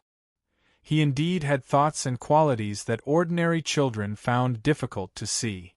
Even though his cultivation talent might not be top-notch, as long as he maintained such thoughts, coupled with the Hui family's rich capital, he would more or less achieve something in the future by constantly cultivating his essence energy art. Zhou Wen immediately taught the Qi refinement art to Hui Gui. Hui Gui was really smart and had a terrifying memory. Having a photographic memory was just a basic skill. Can the Qi refinement art really make me an expert who can defeat the faceless Buddha? After Hui Gui memorized the Qi refinement art that Zhou Wen had imparted to him, he couldn't help but have some doubts. Hui Gui wasn't doubting Zhou Wen. He just wanted Zhou Wen to demonstrate the might of the Qi refinement art to give him some confidence. I've said it before. Whether you can defeat the faceless Buddha depends on how much effort you put in. The more effort you put in, the greater your future achievements will be, and the more likely you are to defeat the faceless Buddha. Zhou Wen had no intention of demonstrating. Then can you use the Qi refinement art to defeat the faceless Buddha? Hui Gui asked again. I don't know, Zhou Wen answered. Hui Gui was somewhat disappointed, but it was better not knowing than being certain that he couldn't beat it. As the two of them spoke, they had already walked out of Fireworks Alley. Not long after they walked out of Fireworks Alley, they were surrounded by a group of soldiers. One of them was a well-dressed man with glasses. He walked in front of Zhou Wen and stared at him. Who are you? Why did you bring young master to Fireworks Alley? Secretary Liu, this is the coach I hired. Arrange for him to stay in my yard, Hui Gui said. Secretary Liu couldn't help but frown slightly when he heard Hui Gui say that. Young master, you already have many coaches. If you still wish to learn anything, I can hire the best experts in the league for you. Such a person of unknown origins can't be brought into the manor. It's against the rules. Otherwise, we won't be able to answer to the president. I'll explain this to father myself. As Hui Gui spoke, he pulled Zhou Wen's hand and walked forward. He knew that Liu Yujin was a very strict person. He always maintained a suspicious attitude towards everyone and everything. In his eyes, anyone was either a criminal or a suspect. Ignoring Zhou Wen, even if the heads of the 6 families came, Liu Yujin would treat them as suspects. After all, ever since Hui Gui began to remember things, Liu Yujin's ice-cold face hadn't changed at all. Secretary Liu called an officer over and whispered a few words into his ear before leading his men to follow. Instead of calling it protection, it was more like strict surveillance. May I know how to address you, sir? Secretary Liu asked as he walked beside Zhou Wen. Liu Yujin didn't look down on Zhou Wen because of his young age. However, even if he didn't know all the young geniuses in the league like the back of his hand, he was still familiar with them. He compared Zhou Wen's appearance to experts of the same age in the league or even overseas, but he realized that he was unable to confirm Zhou Wen's identity. It was no wonder that Liu Yujin didn't even know Zhou Wen. He knew the name Zhou Wen, and he had even seen Zhou Wen's photos in the past. However, the photos he had seen were all of Jing pretending to be Zhou Wen. There was already a difference in temperament, and in the 5 years she had been pretending to be Zhou Wen, Jing had been guarding Chess Mountain. She had chosen to keep a low profile, so Zhou Wen's name had been silent for too long. Zhou Wen answered. Liu Yujin was slightly taken aback when he heard that. After carefully sizing up Zhou Wen, he frowned and said, Are you Zhou Wen from Luoyang? He was very confident in his memory. Although he had only seen the Zhou Wen in photos, and the Zhou Wen in the photos was somewhat similar to the Zhou Wen in front of him, he still felt that they weren't the same person. I went to school in Luoyang and stayed there for quite some time, Zhou Wen answered. Are you family with Overseerin? Liu Yujin asked again. No, not really. Zhou Wen's answer left Liu Yujin slightly taken aback as he sized up Zhou Wen again in surprise. Chapter 12-19. Under Liu Yujin's escort, Zhou Wen once again arrived in front of the manor. However, Hui Huan had entered through the side door the last time. This time, they entered through the main door. This was the Hui family's private residence, not Hui Haifeng's office. However, it still occupied a sizable area. After entering the door, the first thing they saw was a large empty space. It was like a field with many soldiers training. Zhou glanced at the soldiers who were practicing and realized that they were practicing a movement technique. Furthermore, it looked very familiar. Isn't this Hui Haifeng's true two movement technique? Zhou quickly recalled it. Seeing Zhou watch the soldiers practice their movement techniques, Hui Huan said proudly, "Zhou, what do you think of their movement techniques?" "It's SOSO," Zhou said casually. Half of the name of true two movement technique was given by Zhou. Hui Haifeng also said that half of the movement technique was Zhou's. He was embarrassed to say how powerful the movement technique was. It felt like he was praising himself. Furthermore, this movement technique was indeed only considered average to Zhou. Hui Huan originally wanted to say that this movement technique was created by his father, but when he heard Zhou say that, the second half of his sentence was stuck in his throat. His face flushed red. Lu Yujin couldn't take it anymore as she said coldly, "True two movement technique originated from the Hui family, but it's used by many families in the League's District 4. It's a movement technique that the military has to cultivate. It's been proven by countless soldiers and battles. Even the powerful Sunset Army in Luoyang is learning true two movement techniques on a large scale. Sir, if you say that this movement technique is average, there must be a better movement technique that's stronger than true two?" Hui Huan also looked at Zhou. Although he believed that Zhou was very strong, his father was also his pride. "My movement technique isn't good." Zhou didn't wish to argue with them, nor was there a need to. This was the same logic as his left hand hitting his right hand. To Zhou's surprise, true two movement technique was widely used in the military. He had to admit that Hui Haifeng was truly a genius. Unfortunately, he spent most of his energy on research and later became the president. Otherwise, with his talent, his cultivation level would be top-notch. Seeing Zhou admit defeat, Lu Yujin didn't say anything else. Hui Plei was somewhat disappointed. He had mixed feelings. Although he didn't wish for his father's reputation to be tarnished, he also wished for Zhou to be stronger. As long as that was the case, the things he learned from Zhou would be of greater value. Hui Quan naturally wasn't happy that Zhou admitted that his movement technique was lacking. "Young master, sir will be back soon. You and Mr. Zhou should wait in the guest hall for a while." Lu Yujin stopped Hui Gui from taking Zhou to the backyard. Hui Huan also knew that he needed Hui Haifeng's permission. After some thought, he nodded in agreement and entered the living room with Zhou to wait for Hui Haifeng's return. "I wonder what kind of ability Mr. Zhou is good at? What do you want to teach young master?" Lu Yujin asked again after instructing someone to pour tea for Zhou. After some serious thought, Zhou replied, "I'm best at life preservation, but I can't teach this ability to others.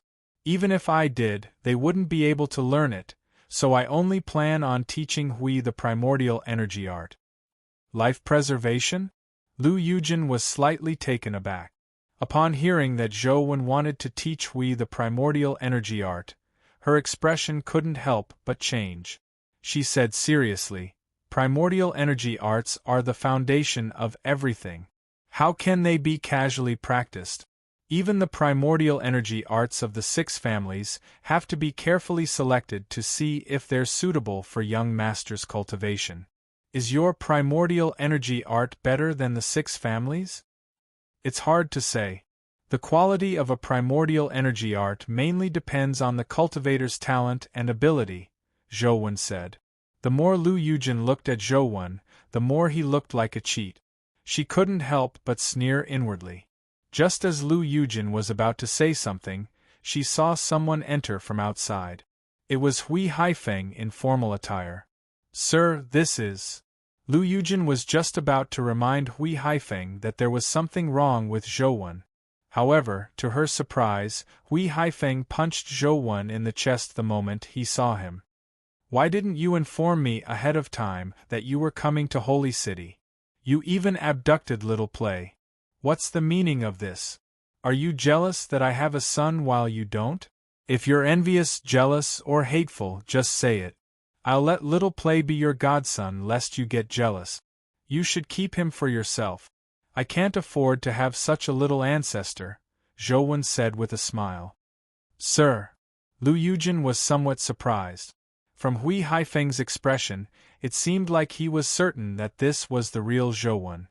Hui Haifeng didn't wait for Lu Yujin to finish speaking as he directly introduced, "Yujin, this is my junior, Zhou Wen. Help him get a pass so that he can enter and leave freely. It will prevent any trouble in the future." With that said, Hui Haifeng said to Zhou Wen, "Zhou Wen, I don't care if you want it or not. Anyway, little Play is your nephew. Do as you see fit and teach him anything. Let me think. Teach him movement techniques first." "Dad." Hui Play wore an odd expression as though he wanted to say something. "Little Play, what are you waiting for? Hurry up and give your Uncle Zhou a New Year greeting. There will definitely be a red packet," Hui Haifeng said with a smile. "How shameless can you be? It's only the middle of the year, all right? Isn't it too early to give a New Year greeting?" Zhou Wen was at a loss whether to laugh or cry. "I don't care. You have to teach him anyway. He's my only son. Do as you see fit." Hui Haifeng sat down casually and poured himself a cup of tea. He ignored Zhou Wen completely as though he was a scoundrel and was proud to have a son. "Dad." He said that his movement techniques aren't good. Hui Play found an opportunity to whisper. Hui Haifeng nearly spat out the mouthful of water he had just drunk. His movement techniques aren't good? If his movement techniques aren't good, is there anyone on earth with good movement techniques? Half of the name True 2 movement technique was given by him. I was able to create this movement technique partially by imitating him. You say that his movement techniques aren't good? By the side, Lu Yujin was dumbfounded. The True 2 movement technique Hui Haifeng created had spread throughout the various military districts of the Federation. Many people even overseas were learning it. Yet, he was imitating Zhou Wen. "I didn't say it. He said it himself." Hui Play waved his hand and pointed at Zhou Wen. "Is there any point in lying to a child? No, my son's young heart has suffered a heavy blow. It will leave an indelible shadow in his life. You have to compensate." Hui Haifeng looked like he wanted to extort every last penny from Zhou Wen. "I've already taught your son the primordial energy art. Is that enough for compensation?" Zhou Wen said with a bitter expression. "That's more like it." Hui Haifeng pressed down on Hui Play's head and asked, "Cultivate the primordial energy art your uncle Zhou taught you well. There's no need to cultivate other primordial energy arts in the future." "Sir, we spent so much effort to obtain the primordial energy art and the exclusive mythical fluid from the family clan of gods," Lu Yujin hurriedly reminded Hui Haifeng. "With my junior's primordial energy art, what's the use of those crappy things?" Hui Haifeng's words left Lu Yujin agape. Hui Haifeng hadn't said that in the past. The crappy things he referred to were top-notch primordial energy arts that he had paid a huge price to obtain from the family clan of gods. Furthermore, in order to allow Hui Play to cultivate it, he had specially created the exclusive mythical fluid that could give Hui Play a special physique. The price was unimaginable. Now, without even knowing what primordial energy art Zhou Wen had imparted to him, Hui Haifeng had described it as crappy.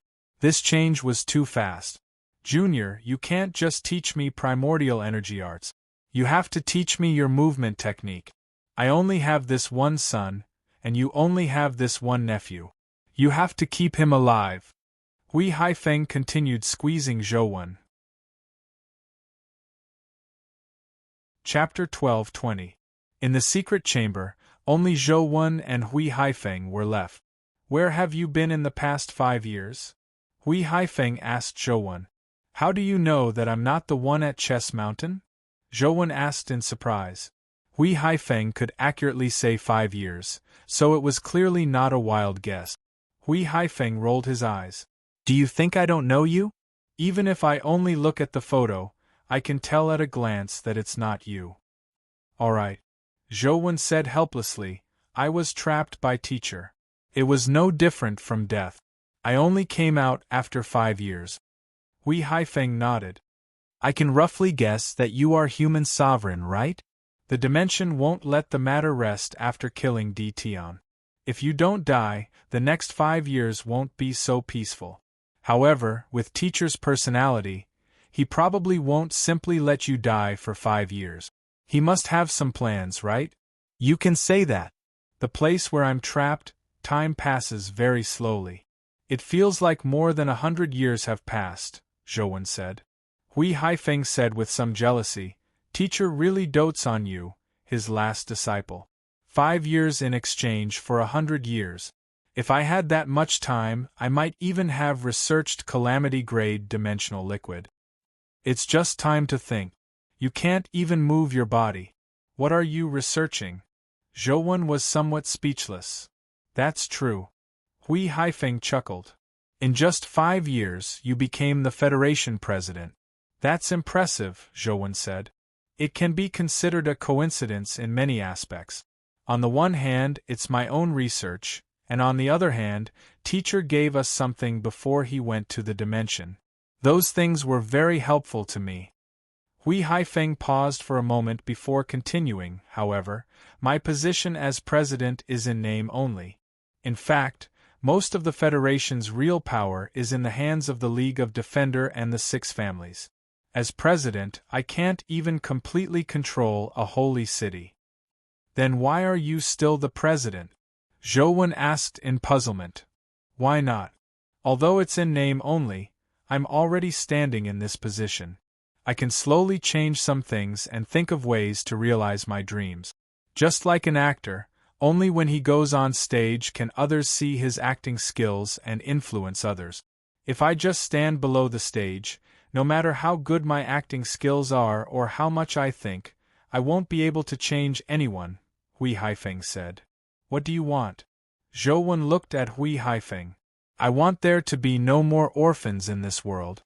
Hui Haifeng sternly said, You might think it's ridiculous, but I also know that this is an almost impossible goal, but I still want to try. That's not funny. Zhou was somewhat moved. Although he didn't have such magnanimity, it didn't stop him from admiring such a person. Of course, I also want to see what it's like to stand at the top of the world. Hui Haifeng chuckled and continued. Hui Haifeng's rapid change in attitude left Zhou at a loss whether to laugh or cry. Now that you've almost done it, how does it feel to be president? It's not good. There are too many things that I can't do. Hui Haifeng shook his head, clearly not wanting to say too much. Zhou didn't ask further. This wasn't his specialty, so it was useless to ask since he couldn't help Hui Haifeng. What's going on between you and Gu Dian? Zhou asked. Some guys don't want me to be too close to Gu Dian, or rather, they don't want me to be too close to the underground market, so this happened. Hui Haifeng's words were a little vague, but Zhou still understood. The two of them chatted for a while longer, but they didn't chat for long. Hui Haifeng was just too busy. Soon, he had to leave to deal with some matters. Hui Haifeng got Zhou to stay and have a meal with him when he returned in the evening. Zhou returned to the temporary room Hui Haifeng had arranged for him and took out his phone to take a look. He realized that the Venus dungeon had been downloaded successfully. It had taken much less time than he had imagined. He clicked on the Venus dungeon and soon, the blood-colored avatar appeared on the platform at the top of the hemispherical metal building. It was likely the entrance to the metal building, but the entrance didn't open. Zhou knew that such an entrance that couldn't be opened required some special method to enter. He used human sovereign's power to forcefully break through the entrance, but he failed. The metal building was unimaginably hard. Even a Terra-grade power couldn't damage it. He tried using Truth Listener and the Eyes of Penetration, but he couldn't see the situation inside the metal building. After engraving the clown mask, Zhou teleported in. This time, he entered. The scene in front of him changed as the blood-colored avatar was already inside the hemispherical metal building. However, the scene he saw left Zhou slightly taken aback. Below the entrance was a hexagonal room. In the middle of the room stood a metal statue that was 4 to 5 meters tall. The metal statue was bright silver and had a strange appearance. It looked like a large human wearing modern metal armor, but it was certain that there were no humans inside. It was a pure metal statue. In his left hand there was a weapon. The weapon looked like a submachine gun, but it looked more technological than a submachine gun. The body of the gun was also bright silver metal. Just as Zhou was about to attack the strange metal statue, its eyes suddenly lit up as they shimmered with a golden halo. Gotcha! Following that, Zhou saw the spear in the metal statue's hand shoot flames at the blood-colored avatar. Large numbers of metal bullets shot out at an unbelievable speed. Zhou controlled the blood-colored avatar to teleport behind the metal statue. He slashed down with the Shura blade formed by Heaven Azura, splitting the metal statue into two. Killed mythical creature, Metal Guard. Discovered dimensional crystal. A strength crystal dropped. Before Zhou could pick it up, a door appeared on each of the 6 walls of the hexagonal room. A large number of metal guards rushed in with guns in hand. At the same time, a large number of bullets shot over from all directions. The firepower blanketed the entire room, leaving almost no room to dodge. After all, Zhou was an expert who could teleport. However, he didn't choose to teleport. His body turned into his terror form and allowed the bullets to hit him.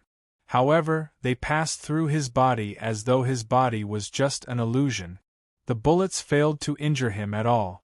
The bullets hit the wall and many of them hit the metal guards, but the bullets quickly melted into the wall or a part of the metal guards' bodies. They failed to injure them. If they aren't at the terror grade, mythical humans will probably be killed instantly when they enter. This is only the beginning.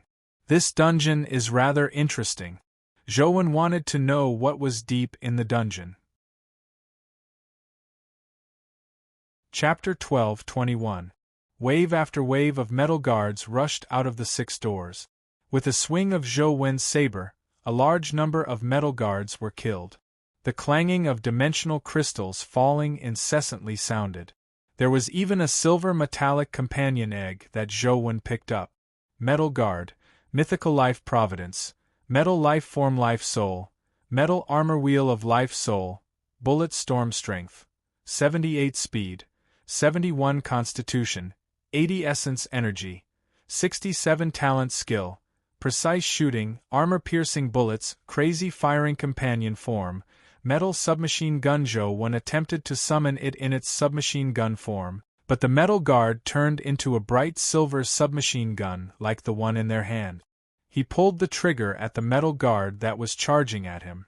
Tongues of flame sprayed out, and under the continuous impact of the recoil, bullets shot out one after another, hitting a metal guard and riddling its body like a hornet's nest. However, the metal guard's injuries quickly recovered. The metal bullets were completely useless against them. From the looks of it, it's impossible to use the metal guard to kill metal guards. I can only keep it for use elsewhere in the future. All Zhou wanted to do was continue using the Shura saber to kill the metal guards that rushed in. After killing more than 100 metal guards in a row, there were finally no more metal guards that rushed in. Zhou wanted to walk through the 6 doors. However, just as he approached the door, his body was repelled by a force. It was as though an invisible force was blocking the door, preventing him from passing through. Zhou attempted to use teleportation to enter again, but he similarly couldn't teleport over. Even spatial teleportation was blocked by some force. Just as Zhou was wondering how he could enter, an alarm sounded above one of the doors. With an ear-piercing alarm, a figure walked out of the door. It was also a metal life form, but this fellow was more than 10 meters tall. His entire body was golden in color, and he held a golden revolver in each hand. His body was burning with golden flames. After coming out, he crazily fired at the blood-colored avatar. Bullets with golden light shot at the blood-colored avatar like raindrops. Zhou teleported behind the golden guard and slashed at its head with the Shura saber. However, the golden guard's joints spewed out golden flames, propelling its body rapidly to dodge Zhou strike. A Terragrade creature has appeared so quickly? Zhou eyes flashed as his saber continued accelerating in midair. With transcendent flying immortal, he caught up to the golden guard and cleaved his head into two. Half of the golden guard's head had been chopped off, revealing a large number of metal components. However, it did not die immediately. The Shura saber in Zhou hand slashed repeatedly. While dodging the golden dual spears, he sliced the man's body into several pieces, revealing a golden energy source in his chest. After destroying the golden energy source with a single slash, the golden guard finally collapsed to the ground. Killed Terragrade creature, Golden Battle God Type 1. Discovered dimensional crystal. Zhou picked it up and realized that it was an 89-speed crystal. He hurriedly picked it up and absorbed it. Before he could finish absorbing it, he heard another alarm. Another Golden Battle God walked out of another door. He was very similar to the Golden Battle God Type 1 from before, but the golden spear in his hand was a little different. Another Terragrade. Zhou was overjoyed. He was just worried that he couldn't find a place to grind a large number of Terra creatures. The Venus dungeon was his dream dungeon. The Golden Battle God here had powerful attacks and defenses. Their speed wasn't slow either. They were considered a very powerful Terragrade dimensional creature. However, in front of someone like Zhou who was good at teleportation and had powerful attacks, they were basically slaughtered. The second Golden Battle God didn't last long before he was slain by Zhou again. Killed Terragrade creature, Golden Battle God Type 2. Unfortunately, nothing dropped this time, leaving Zhou somewhat disappointed. Thankfully, the third Golden Battle God quickly appeared. These Golden Battle Gods looked similar. They were killed before they could touch Zhou. This time, another dimensional crystal dropped from the Golden Battle God Type 3, allowing Zhou 4 stats to reach 81 points. However, there were no signs of him advancing to the Terragrade. One Golden Battle God after another was killed by Zhou. When the sixth Golden Battle God that walked out of the door was killed by Zhou, a companion egg dropped. The companion egg was made of gold and burned with golden flames. There were also magma-like cracks on the surface of the companion egg, making it look very cool. Zhou was delighted as he hurriedly picked up the companion egg and chose to hatch it. Golden Battle God Type 6. Terragrade Life Providence, Metal Life Form Life Soul, Metal Armor Wheel of Destiny, Infinite Bullets Terror Form, Golden Battle God Strength, 97 Speed, 94 Constitution, 98 Essence Energy, 98 Talent Skill, Explosive Bullet Crazy Shooting Rapid Shooting Companion Form, Golden Spear Type Vi. Zhou extended his hand and a golden revolver appeared in his hand. It looked gorgeous and beautiful, identical to the one in Golden God of Combat Type Vi's hand. However, the model was clearly much smaller, making it suitable for Zhou to hold. Zhou wanted to test the might of the Golden Spear, but no Golden Battle God continued to appear. The 6 doors fell silent as though there were only 6 Golden Battle Gods. Just as Zhou was sizing up the door, the alarms on the 6 doors suddenly sounded. The ear-piercing sound easily made one nervous. What's it this time? Just as Zhou was thinking, he suddenly heard a gunshot. Before Zhou could react, a hole appeared in the blood-colored avatar's head. It exploded and the phone screen went black. Thankfully, I'm in-game. Zhou secretly rejoiced that he hadn't entered this dungeon in real life. The person who had killed him with a bullet was most likely at the Calamity grade. He wanted to drip his blood to enter the Venus dungeon again, but he was notified by the system that he could only reopen the dungeon in 24 hours. Hui Haifeng hadn't returned yet, so Zhou Wen had nothing to do. He took out the bag Gu Dian had given him. When he opened the bag, he saw that it was a set of clothes. The clothes were naturally not ordinary clothes, but a high-tech combat uniform. Such combat uniforms were typically used by ordinary soldiers. To humans at Zhou Wen's level, they were basically useless. Zhou Wen felt that Gu Dian wasn't the kind of person who would give others clothes.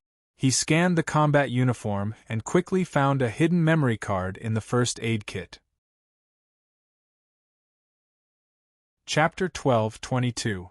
He inserted the memory card into his phone and read the content. After reading it, Zhou Wen's expression turned solemn. The content was very simple. There were no videos or pictures, only a few short words. The Rubik's Cube operation this time isn't controlled by the dimension? Zhou Wen frowned in thought. According to Gu Dian's intelligence, the dimension couldn't completely control the Rubik's Cube actions. The appearance of Venus was an operation initiated by the Rubik's Cube. According to Gu Dian's analysis, the dimension seemed to want to pass through the dimensional zones on Venus no matter what. Furthermore, it was secretly pushing for it. The League of Defender had already taken action. Many guardians contracted by humans were secretly preparing for battle and buying many items they needed. The dimensional zones are bent on obtaining the dimensional zones on Venus? What do they want from the dimensional zones on Venus? Zhou Wen's expression turned solemn after reading the information.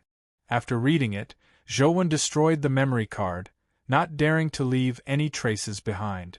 Otherwise, it might be restored by some special ability. I naturally can't let the dimension obtain what it wants. Since they can't interfere with the operation of the Rubik's Cube, it's much simpler. I'll explore the Venus dungeon first. Perhaps I can get it before they do. Zhou Wen wanted to enter the dungeon, but it wasn't time yet. When Hui Haifeng returned, the two of them had a meal together. Hui Plei was by the side, and they chatted as they ate. After the meal, Hui Haifeng left again. Zhou Wen stayed for half a day and taught Hui Plei some of the keys to cultivating the Qi refinement art before letting him practice by himself. The Qi refinement art was actually a primordial energy art that wasn't easy to make mistakes. As long as he had the help of primordial energy crystals, there wouldn't be too many problems with cultivation. After leaving the Hui family, Zhou Wen constantly teleported back to Luoyang, hoping to return before the countdown ended. However, the changes to Earth were too intense. It took longer than Zhou Wen had expected to return to Luoyang. By the time he returned, the huge metal building had already floated out of magma. Only the hemispherical metal part was exposed beyond the magma. No one knew how deep it was. Just as the Venus dungeon appeared, the gold man who had previously appeared once again arrived in front of the metal building. Without any hesitation, he landed on the platform at the top of the hemispherical building. Thankfully, Zhou Wen had already arrived at a place with a phone signal. He could watch the livestream with his phone. I teleported in. That gold man doesn't look like he knows any spatial skills. How did he get in? As Zhou Wen was pondering over it, he saw the gold man cut off a piece of gold from his body and place it on the platform. After that piece of gold touched the platform, it was as if it had fallen into a swamp and was quickly swallowed by the platform. As the gold was devoured, the platform opened automatically. The gold man immediately rushed out, and the moment he entered the hemispherical building, the entrance to the platform automatically closed. Zhou Wen originally imagined that he wouldn't be able to see it, but to his surprise, the Rubik's Cube turned into a scene of the building's interior. He could see the gold man standing inside the hemispherical building. Just like what Zhou Wen had encountered in-game, there was a metal guard in the building. Upon seeing the gold man, he immediately raised his metal submachine gun and fired at him. The gold man stretched out a palm, which shot out a golden light that turned into a shield of light in front of him. All of the bullets hit the shield of light and were all blocked. When the metal guard stopped shooting, the gold man's figure flashed and appeared in front of the metal guard. With a punch, he blasted the metal guard's body apart, turning it into fragments. What happened next was the same as what Zhou had encountered. The 6 doors opened and groups of metal guards rushed out, shooting at the gold man from different directions. The ferocious firepower left the spectating humans terrified. They couldn't dodge at all. The gold man's shield of light couldn't block all the bullet. In the next second, the gold man's body turned translucent like a spirit body, but he could still be seen. Zhou was slightly taken aback. He saw the bullets pass through the gold man's body without injuring him at all. This was undoubtedly his terror transformation. However, after the terror transformation, he shouldn't be able to see it at all. Why could he still see it? Could it be that his terror transformation is a relatively rare type? Zhou thought about it and felt that something was amiss. I know. It's not that the gold man's terror transformation is rare, but that the magic cube deliberately allows ordinary creatures to see the gold man in his terror transformation. The following battle was a one-sided massacre. After the terror transformation, the gold man killed the mythical metal guards like chickens and dogs. He didn't pick up the dimensional crystals that fell to the ground. Many of the spectating humans widened their eyes as they looked at the shimmering dimensional crystals on the ground. They wished they could enter and help the gold man pick them up. He really isn't picking them up. Those are mythical dimensional crystals. Companion egg. A companion egg dropped. He's actually not picking it up. Soon, the gold man finished off all the metal guards. Following that, a familiar scene appeared. The alarm sounded as the Golden Battle God Type 1 appeared. Bam! The Golden Battle God raised a golden revolver and fired a bullet at the gold man. The gold man clearly didn't have Zhou teleportation ability, and the bullet was too fast. He couldn't shoot it, so he condensed a golden shield of light again to block the Golden Battle God's bullet. The bullet hit the shield of light, but it failed to penetrate it. Instead, the bullet shattered. However, in the next moment, something shocking happened. The shattered bullet actually turned into a white cold mist. Wherever the cold mist came into contact with, it immediately turned into an extremely strong freezing effect. First was the shield of light, then the gold man's body. Moments later, a thick layer of frost formed. Although the gold man wasn't really frozen, his mobility was severely affected. His speed became much slower. The Golden Battle God's dual guns struck the gold man's body. With every bullet, the freezing effect on the gold man's body strengthened. After a series of random shots, the gold man's body exploded, turning into ice shards and gold fragments. I never expected the Golden Battle God to have such a move. Zhou was alarmed. This was because he had attacked too quickly. The Golden Battle God had no chance to do anything before being easily killed. Only now did Zhou realize that it wasn't that the Golden Battle God was weak, but that he had attacked too quickly. The moment the gold man died, the Rubik's Cube screen turned back to its previous perspective, returning to a long-distance shot of Venus. Now, Zhou understood that the Rubik's Cube was broadcasting the battle process in the dungeon. Since the Rubik's Cube isn't controlled by the dimension, what's its goal in doing this? Zhou frowned in thought. Chapter 12:23. While everyone was discussing the death of the gold men and the terror of the Golden Battle God, Zhou thought more. Tsukuyumi was forced to leave Earth, but she didn't enter the dimension. She didn't even leave the solar system. Then, leaving Earth means great danger. Where does this danger come from? With this thought, Zhou pondered even more. A companion egg on the moon. Now, such a dimensional zone has appeared on Venus. Could the danger they mentioned be referring to this? Zhou thought about it and felt that something wasn't right. There had to be something else he didn't know, but he couldn't figure it out. It made him feel terrible. I can't care so much. No matter what, I can't let the dimension succeed. I have to think of a way to obtain the items in the Venus dungeon. On the way back to Luoyang, everyone was discussing this matter. Old Zhou, what do you think the dimensional zone on Venus is like? Why is it being live-streamed by the magic cube? Li Xian came to Zhou Wen and mentioned the matter. How would I know? Zhou Wen also wanted to know why the magic cube was doing this. Unfortunately, the magic cube couldn't even fully control the dimension. Humans knew nothing about it. I think that the magic cube likes to watch people fight to the death.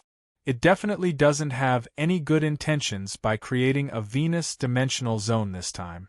Could it be that it wants to lure humans to explore the Venus dimensional zone and watch them torture and kill humans?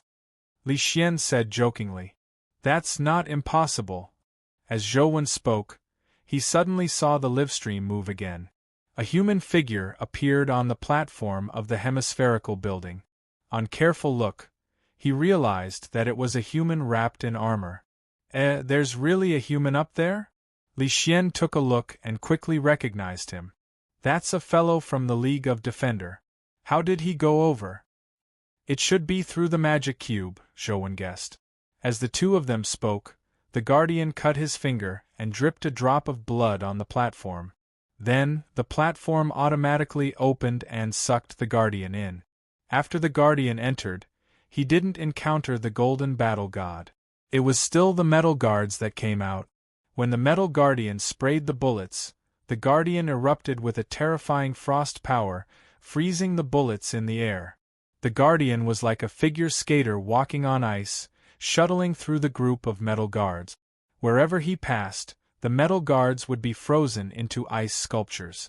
When all the Metal Guards turned into ice sculptures and the Guardian retreated, the bodies of the Metal Guards that looked like ice sculptures suddenly shattered and turned into ice cubes.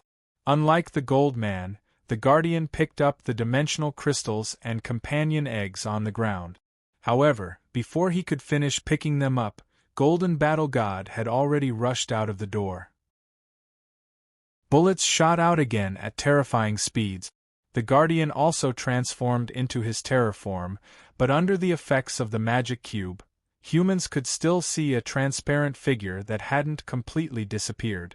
He moved quickly and dodged some bullets. However, his speed was clearly not as fast as the Golden Battle God's. He could not block a few bullets. The Guardian grabbed the bullet with both hands and pinched it between his fingers.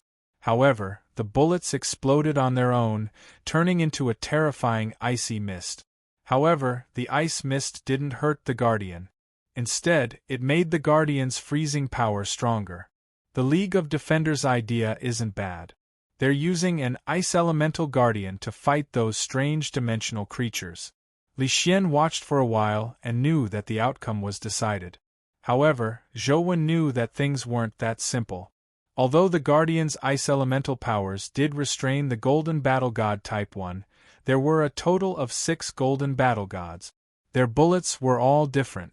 This Guardian was only pure ice elemental. He could restrain one, but he would probably be at a disadvantage if he encountered the others. The Guardian fought bitterly for more than an hour before finally killing the Golden Battle God. Unfortunately, his luck wasn't good. Not even a dimensional crystal dropped, much less a companion egg. Soon, the Type 2 Golden Battle God rushed out again and shot crazily at the Guardian. The Guardian didn't dare be careless as he condensed an ice wall to block the bullet. When the bullets hit the ice wall, they immediately exploded. However, this time, it wasn't a freezing bullet. Terrifyingly high-temperature flames quickly engulfed the entire room. Such terrifying flames were the Guardian's nemesis. His ice elemental powers were greatly suppressed, and the situation became more and more dangerous. Unfortunately, the room had always been sealed. It was impossible for him to escape. In the end, he was burned to death in the room. Ever since that Guardian, no one entered the Venus dimensional zone. The dragons, black-winged angels, and skeleton monsters who had previously gone to Venus didn't appear again. Neither did Tsukuyomi. It was unknown if they were already uninterested or if they were waiting for an opportunity. Soon, Zhou Wen received news that he could directly reach the hemispherical building through the magic cube. However, no one dared to head over for the time being. Only mythical creatures could survive on Venus, but if they entered the Venus dimensional zone, the two Terra-grade creatures in front of them were examples. It was easy to enter, but it wasn't that easy to come out. Zhou looked at Venus on the screen and suddenly thought of an idea. In the Venus dungeon in-game, one had to wait 24 hours for death, but in reality, the Venus dungeon didn't seem to have such a restriction. The time interval between the Gold Man and the Guardian wasn't 24 hours, but the number of metal guards that appeared was the same. If he only killed the metal guards and Golden Battle God before leaving the Venus dungeon, he could kill a large number of mythical creatures and Terra-grade creatures in a short period of time. The chances of companion eggs and good items dropping would greatly increase. Although Zhou had such thoughts, he wasn't in a hurry to take the risk. He still needed to confirm something.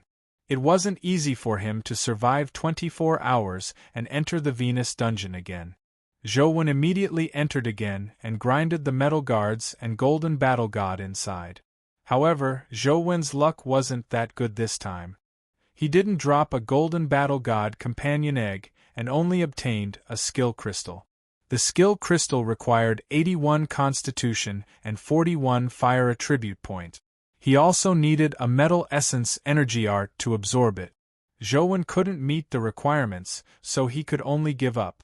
When the 6 alarms sounded at the same time, Zhou used spatial teleportation to leave the Venus dungeon and arrive at the platform at the entrance. It works. Zhou was overjoyed.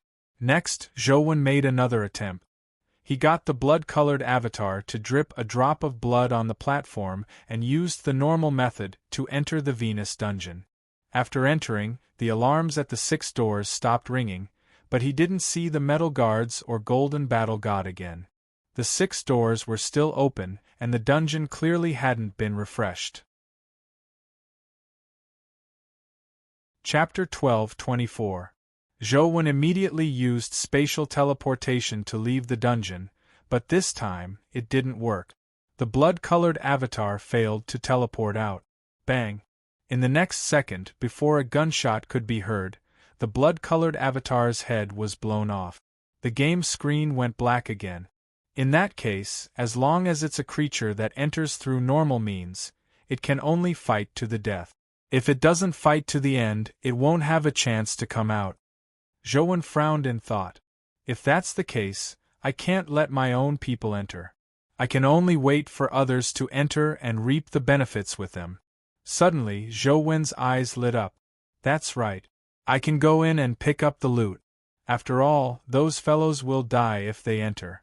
They won't be able to bring anything out. It'll be a waste if I don't take it. With this in mind, Zhou looked forward to someone continuing to enter the Venus dimensional zone. However, after a day and a half, no creature challenged the Venus dimensional zone. This was normal. Terra-grade humans, be it contracting guardians or using mythical fluid, were extremely rare. If one of them died in the League of Defender, they would probably vomit blood from the discomfort. Before figuring out the situation, they definitely wouldn't casually send anyone in. Seeing that there was nothing to take advantage of, Zhou could only continue grinding at home. As long as he ensured that the League of Defender didn't clear the Venus dungeon first, he wouldn't be able to obtain anything from the dimension. He wasn't in a hurry. 100% progress, synthesis complete.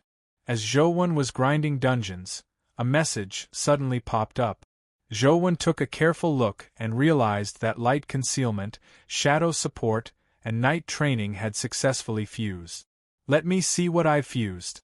Zhou opened the fusion window and saw an ancient sword floating there. It wasn't the formlessness of concealing light, nor was it the shadow of bearing shadows, nor was it the chi of night training. It was just an ordinary sheathed ancient sword. Zhou checked the ancient sword stats and saw the words, 3 Swords of the Son of Heaven. Strange. Why is it called the 3 Swords of the Son of Heaven? Zhou was puzzled as he looked at the detailed stats of the 3 Swords of the Son of Heaven. Son of Heaven's 3 Swords, Terra Grade, Evolvable, Life Providence, Emperor's Sword Life Spirit, Tao Sword Wheel of Fate, Unkillable Sword, Terra Transformation, Son of Heaven Strength, 99 speed, 99 constitution, 99 essence energy, 99 innate skills, none companion form, Emperor's sword. What kind of damned attribute is this? An unkillable sword? Could it be that this sword could not kill? It's a Terragrade companion beast after all, but it doesn't even have a skill. Isn't this too extreme? Zhouwen was somewhat depressed. The only thing that comforted him was that the 3 swords of the Emperor had an evolvable attribute. This meant that the Son of Heaven's 3 swords might reach the Calamity grade in the future. Furthermore, the stats of the 3 swords of Emperor were rather impressive. All 4 stats were 99, making it the highest stat among all of Zhouwen's companion beasts. Summoning the Emperor's sword, Zhouwen held the hilt, wanting to pull it out to take a look. However, no matter how hard he pulled, the sword didn't budge at all. It was as though it had rusted. No way. This thing can't be pulled out? That's really an indestructible sword. Zhouwen fiddled with it for a while, hoping to figure out the use of the 3 swords of the Emperor. In the end, he tragically discovered that no matter what kind of strength he used, he could not pull the sword out. Moreover, there was no special force on the sword. It was no different from a hard stick. When it appeared in its original form, it was still like a dead object. It didn't even move, much less fly up to fight. Are you kidding me? Zhouwen was depressed. It was hard to imagine that this was a Terragrade companion beast. Unable to figure it out, Zhouwen had no choice but to put away the Emperor's sword and study it slowly in the future.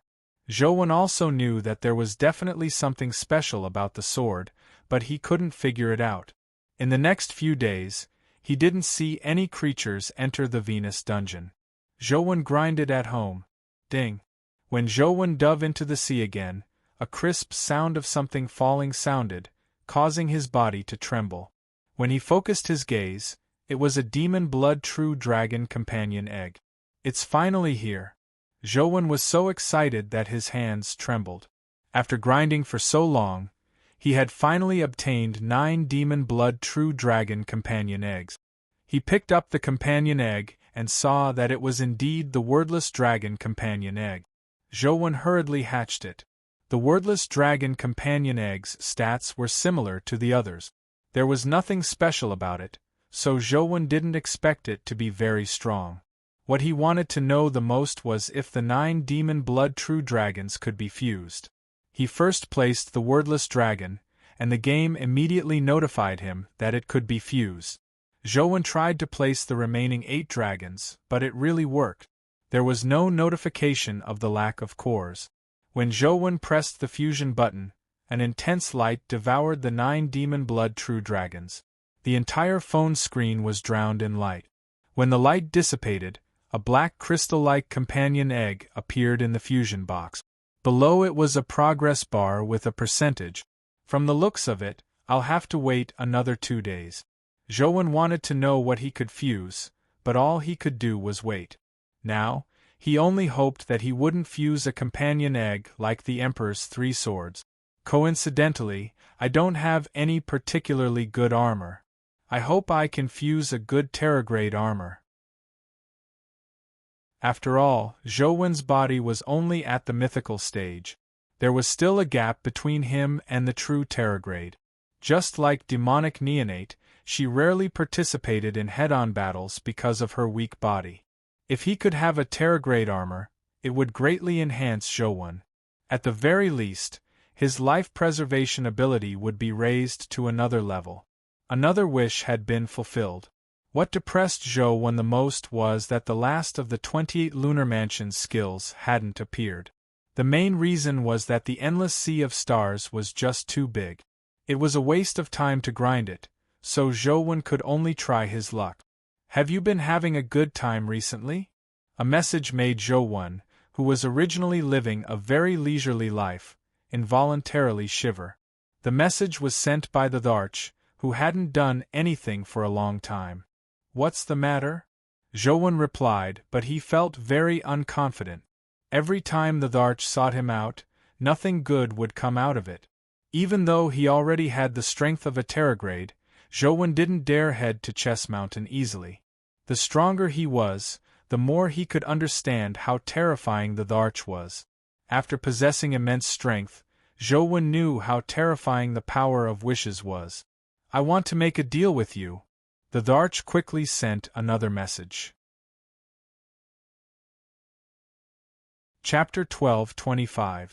When Zhouwen heard the word deal, he felt his scalp tingle. There was definitely no good outcome when making a deal with the Dharch. Hardadef's mistake was still fresh in front of him. Ahem, the Dharch, I've seen quite a number of powerful fellows among humans recently. The great sky fiends and hermits in the League of Defender are especially strong. Zhouwen wanted to change the topic. Why don't you mention Blood Shaman and Cave Era? The Dharch replied. Those two are also super strong. I haven't had the chance to say it yet, Zhouwen hurriedly said. Why don't I help you destroy the League of Defender? What do you think?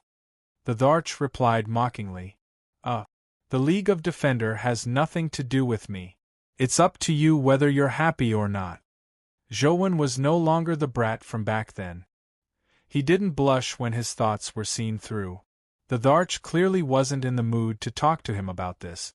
She directly sent a message and asked, You didn't contract a guardian, nor did you fuse with other creatures. How did you advance to the mythical stage? I just cultivated an essence energy art. I advanced casually, Zhouwen answered. The Dharch naturally didn't believe him. In fact, it was impossible. If you don't tell me, I won't ask. If you continue talking to me like this, do you believe that I'll make your fifth limb grow on your head? The Dharch said. Zhouwen really wanted to see if he could resist the Thearka's wish power with his current ability. However, considering that the risk of a fifth limb growing on his head was too great, he decided to see what the Dharch wanted to do. What deal do you want to make with me? Zhouwen asked. I won't ask you how you advanced. Tell me first if you advanced to the mythical stage as a pure human, the Dharch asked again. Yes. Zhouwen thought for a moment and answered truthfully. Then that's enough. Help me get something. After it's done, I'll tell you a secret, the Dharch said. Can you tell me in detail? What do you want me to get? What secret do you want to tell me? Zhouwen thought about how to reject the Dharch. Your hometown is in Guide City, right? There's a fire god platform in Guide Ancient City. There's a stone saber on it. Go pull it out and give it to me, the Dharch sent a message. Zhouwen was alarmed. The Dharch actually wants that stone saber. What does she want? Could it be that the stone knife can help her escape? As Zhouwen thought, he said, I've heard of that stone saber, but it seems like no one has been able to pull it out. As long as you are a pure human advancing to the mythical stage, you will definitely be able to pull it out. The Dharch seemed very confident and ignored Zhouwen's excuse.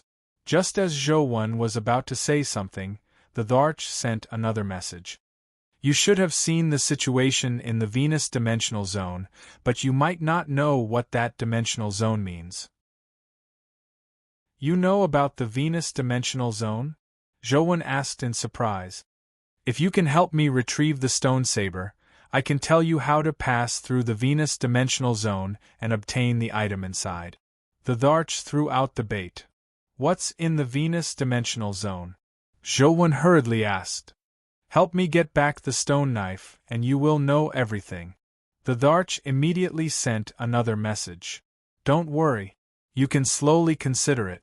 However, if those fellows from the dimension obtain the items in the Venus dimensional zone, I'm afraid the Earth Federation will really become a breeding ground for the dimensional zones. Let me think about it. Since the Dharch didn't say anything, Zhouwen knew that it was useless no matter how much he asked. If it were in the past, Zhouwen definitely wouldn't have hesitated to reject her. However, the bait the Dharch had thrown out was too tempting. Zhouwen was somewhat tempted.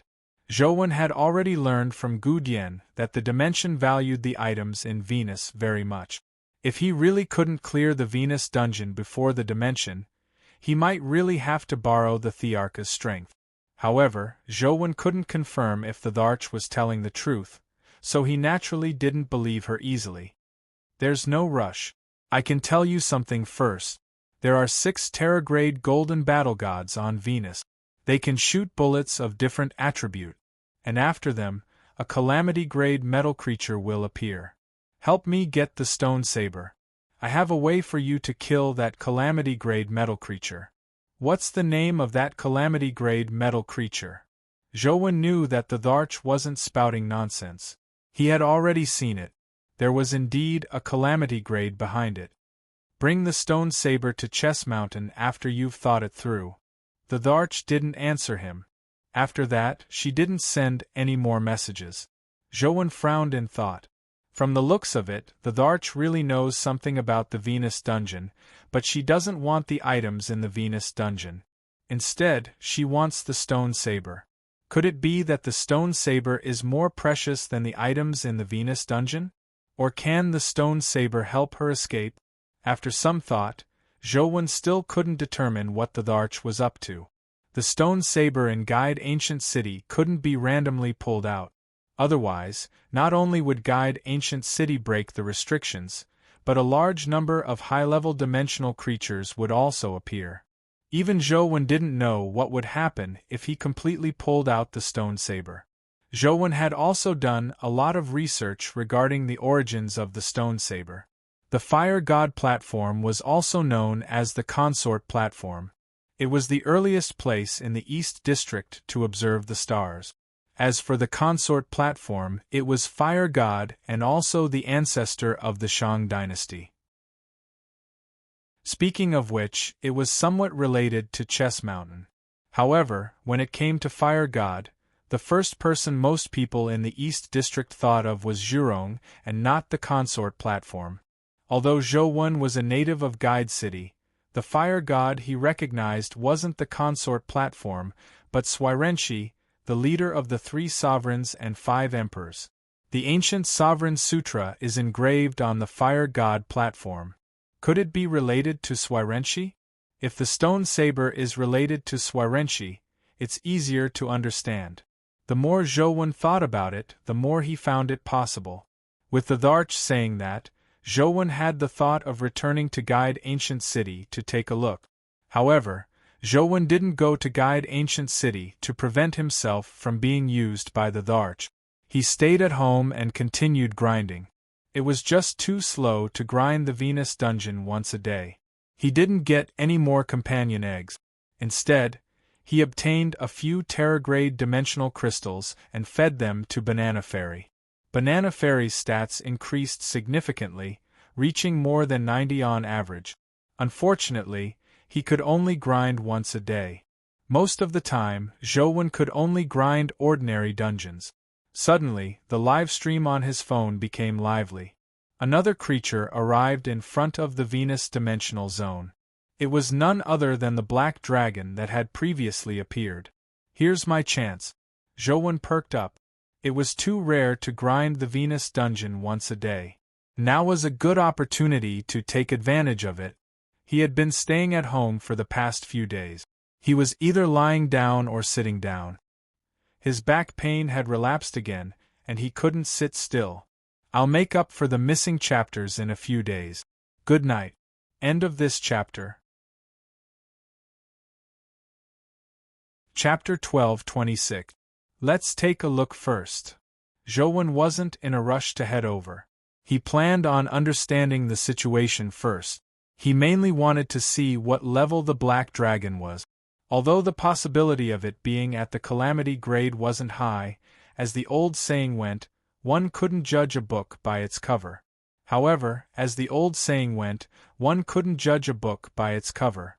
If it was a calamity grade, Zhou might end up being killed if he tried to take advantage of it. It wasn't just Zhou. Many people in the Federation were staring at the screen. Many powerhouses wanted to figure out what was special about Venus Dimensional Zone and why the Magic Cube was live-streaming it. The Black Dragon entered the Dimensional Zone. The situation inside was the same as before. The 6 doors were tightly shut, and there was a metal guard in the room. This was just as Zhou had imagined. In reality, every time a creature entered the Venus Dimensional Zone, the same number of dimensional creatures would appear. It felt like a game respawn, but it was also somewhat different. The black dragon opened its mouth and spat out a ball of dragon breath, destroying the metal guard. It looked very easy, so it was definitely at the terror grade or above. Just as Zhou saw the 6 doors open, his fingers suddenly vibrated. He took out his phone and saw that the fusion of the 9 demon blood true dragons had reached 100%. He hurriedly opened the fusion interface and saw a black demon dragon appear. However, this demon dragon was somewhat different from the demon blood true dragon from before. This demon dragon seemed to be carved from black gemstone. It didn't have 9 heads. It still had a dragon head and a pair of horns. It only had 1 pair of eyes, but in its eyes, its pupils transformed into the 8 trigrams Taiji diagram. Apart from that, its body wasn't bigger than the average demon dragon, but its aura looked much more mighty. Zhou hurriedly looked at its detailed information, hoping that it was a Terra-grade armor. After all, the demon blood true dragon was originally in the form of armor. The possibility of this demon dragon being armor was very high.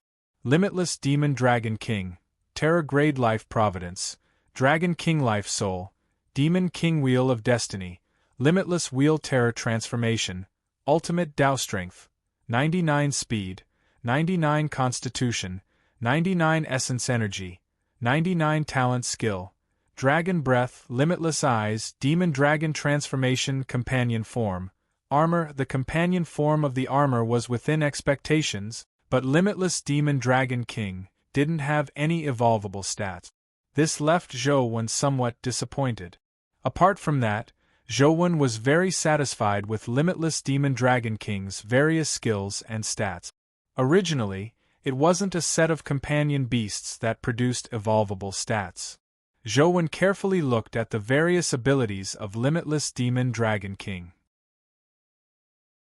The Dragon King Life Providence had extremely powerful immunity to all kinds of attribute. It was an exaggeration to say that the attributes could be completely immune, but it was at least 90%. As for demon monarchs, they could demonize their bodies and avoid the physical immunity characteristic.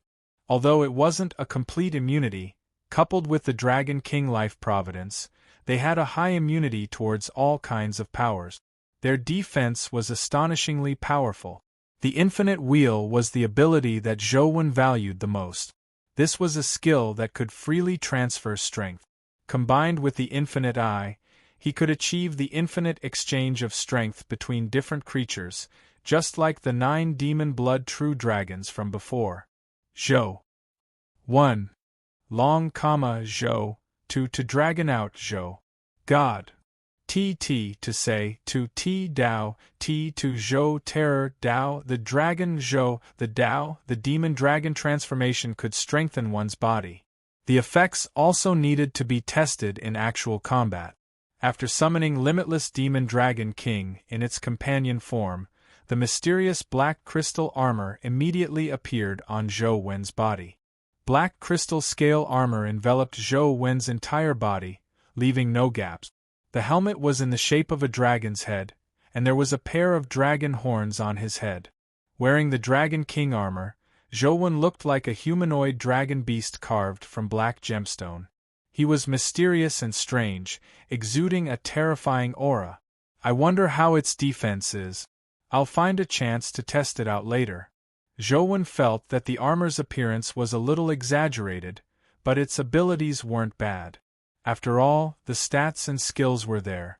On the Rubik's Cube screen, the Black Dragon had already finished off a large number of metal guards. Its body was extremely strong, and the metal guard's bullets had almost no effect on it. The Black Dragon rushed up and tore the bullets to pieces. Many dimensional crystals and 2 metal guard companion eggs dropped on the ground. The humans on Earth were envious, but the Black Dragon didn't pick them up at all.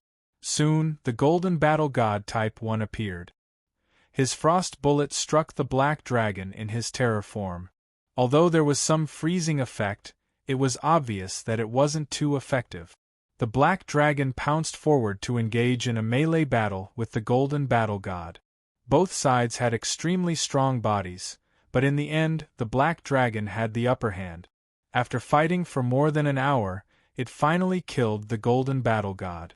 Following that, the golden battle god type 2 appeared.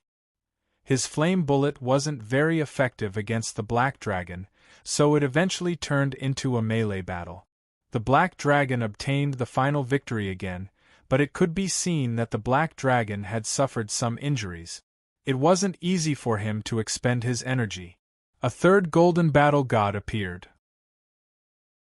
This golden battle god had a lightning bomb that had a paralyzing effect. When it hit the black dragon, a portion of the black dragon's body was paralyzed. In addition, it was already injured and exhausted. The situation looked very bad. Zhou was already certain that the black dragon was at the terror grade. It was very difficult for him to defeat all the golden battle gods. It was time to take advantage of them. Without any hesitation, Zhou used the Singularity Universe's teleportation ability and arrived at Venus again. He wore his newly obtained Dragon King armor. Many humans in the Federation and overseas were watching this battle. As both sides weren't humans, they didn't have any obvious bias. However, the dimensional crystals and companion eggs on the ground were very tempting. Just as they were watching, the black dragon went berserk. It endured the paralyzing effect of the lightning bullet and rushed forward to pounce on the golden battle god. After a frenzied bite, it finally killed the golden battle god type 3 after paying a considerable price. A golden companion egg drop. A terror-grade companion egg. Everyone widened their eyes as they looked at the golden-like companion egg. Their saliva nearly dripped down their cheek. That was a terror-grade companion egg with such powerful strength. Who wouldn't want it? Unfortunately, no one could enter. The black dragon wasn't interested in the companion egg and had no intention of picking it up. This made everyone feel even more itchy. They wished they could run in with their hooves and use their mouths to pick it up. Suddenly, a black silhouette appeared on the screen, and all the creatures watching the battle were stunned. Chapter 12:27. After seeing what it was, everyone was taken aback. Strange, the ones that appeared previously were all golden robots. Why did a black crystal suddenly appear? It's also much smaller. Is it a new species? This fellow doesn't seem to have walked out of the door. What's that? Everyone discussed. Even the black dragon in the room was taken aback. It didn't attack immediately. Just as everyone was feeling puzzled, the golden battle god type 4 walked out, leaving everyone dumbfounded. They didn't know what was going on. Why would two different creatures appear? Previously, only one golden battle god would appear. Before they could react, Zhou had already flashed past and put away all the dimensional crystals and companion eggs on the ground, including the golden battle god type 3 companion egg. The people watching the live stream immediately fell into an uproar. They still didn't understand what had happened. Holy sh*t, that fellow isn't from the Venus dimensional zone. He's picking up things. That's not called picking up things. It's called picking up treasures, alright? That works too? Didn't they say that the magic cube's teleportation function can't be used when someone challenges the Venus dimensional zone? How did he get in? Perhaps he's an otherworldly creature to begin with. Just like the Gold Man and the Black Dragon, he's in the cosmos. Then, he shouldn't be able to enter a dimensional zone, right? That's not right. No matter how I look at him, he looks like a human. He should be wearing companion beast armor, right? Human? Impossible, right? More importantly, how did he get in? As people discussed, the Golden Battle God had already launched an attack. However, as Zhou had retreated behind the Black Dragon, the Golden Battle God's first target was still the Black Dragon. The Black Dragon roared and spewed out dragon breath in a bid to block the Golden Battle God's bullet. However, the Golden Battle God's bullets were somewhat special. They had a strong spinning and penetrating effect. They pierced through the Black Dragon's dragon breath and hit its body. The bullet drilled into its flesh like a drill bit, causing blood to immediately flow out. The black dragon roared in pain. The golden battle god type IV's bullets were very destructive. They were the nemesis of an immune type like the black dragon. Furthermore, the black dragon was already severely injured, so the situation immediately became very dangerous. Seemingly knowing that he couldn't escape, the black dragon had the thought of risking his life. Withstanding the bombardment of the Secret Order's bullets, he forcefully rushed forward. Its abdomen was like a hornet's nest, but it wasn't dead. It pounced on the golden battle god and tried to bite off his head. Unfortunately, its injuries were too serious, and its strength had dissipated greatly. With the golden battle god blocking its chin with one hand, it couldn't bite down no matter what. The black dragon was still grabbing onto the golden war god, but it was no longer of much use. The gun in the golden war god's other hand was already aimed at its head. Kacha!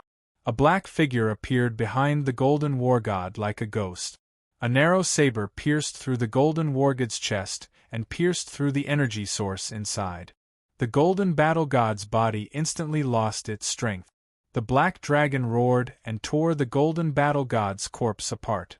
A dimensional crystal dropped and Zhou put it away without any hesitation. Then, he retreated to another corner of the room and maintained a certain distance from the black dragon. The black dragon glanced at Zhou but didn't attack. Clearly, its intelligence wasn't low. That works too? What's that fellow's background? How did he enter? The people from the various factions were guessing at Zhou origins. In the League of Defender, the 4 Heavenly Kings, Blood Shaman, Cave Era, Great Skyfiend, and Hermit were present. Many Guardians were also watching the battle. Sitting high up in the main seat was a masked man. His face couldn't be seen, but his eyes seemed to be clear enough to see a reflection. Without a doubt, this man was likely the owner of the League of Defender, Immortal. Cave Era, what do you think? Immortal looked at the magic cubes seen and asked casually. He should be human without a doubt. Furthermore, he has very powerful spatial powers, Cave Era said. Yusuji now, who had contracted Great Skyfiend, said, in that case, as long as one has spatial powers, even if they don't open the entrance to the Venus dimensional zone, they can still enter it? From the looks of it, that's right, Cave Era answered. If that's the case, we only need to find a guardian with the power of spatial teleportation to enter the Venus dimensional zone like that person. Now, the chances of passing through the dimensional zone are much higher, Yusuji now said. Hermit added, that might not be the case. There are many types of spatial powers. Perhaps not all spatial powers can enter. Furthermore, there aren't many guardians with spatial powers like interstellar teleportation. There are even fewer that can reach the Terragrade. If we only rely on flight, it will take too long to reach Venus. When the time comes, the Venus dimensional zone might have long been breached. Can you tell who this person is? Immortal asked again. Hermit shook his head slightly. I can't tell, but I'm certain that he's not from the Holy Spirit Society. There's only one Terragrade from the Holy Spirit Society who's good at spatial powers. We've seen him before. It's not him. Could it be Saint Pirate? Blood Shaman asked. That's very possible. Saint Pirate is best at spatial teleportation. Furthermore, such a thing seems like something he can do. However, there's no way to confirm that it's him. It might be someone else, Hermit said. Regardless of whether it's Saint Pirate or not, find him first. It's naturally best if it's him. Even if it's not him, we can use his spatial teleportation powers to send our people in, Immortal said. Yes, I'll do it now. Hermit bowed and left. Far away at the South Pole, Lu Yun, who was standing in the snow and looking at the Rubik's Cube, suddenly felt his nose itch for no reason. He couldn't help but sneeze. Who misses me? Lu Yun muttered to himself as he rubbed his nose. With the appearance of the Golden Battle God Type 5, the Black Dragon could only drag its heavily injured body to fight. Zhou took advantage of the moment when the Golden Battle God was distracted to teleport behind the Golden Battle God and stab at its energy source again. The 6 Golden Battle Gods had different energy sources. It wasn't easy to stab them in one strike, but to someone like Zhou who was familiar with the Golden Battle God, it naturally wasn't difficult. With Zhou cooperation, the Black Dragon killed the Golden Battle God Type 5.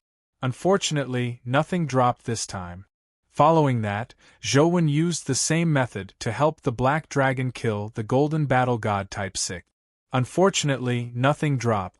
The alarms on the 6 gates sounded at the same time.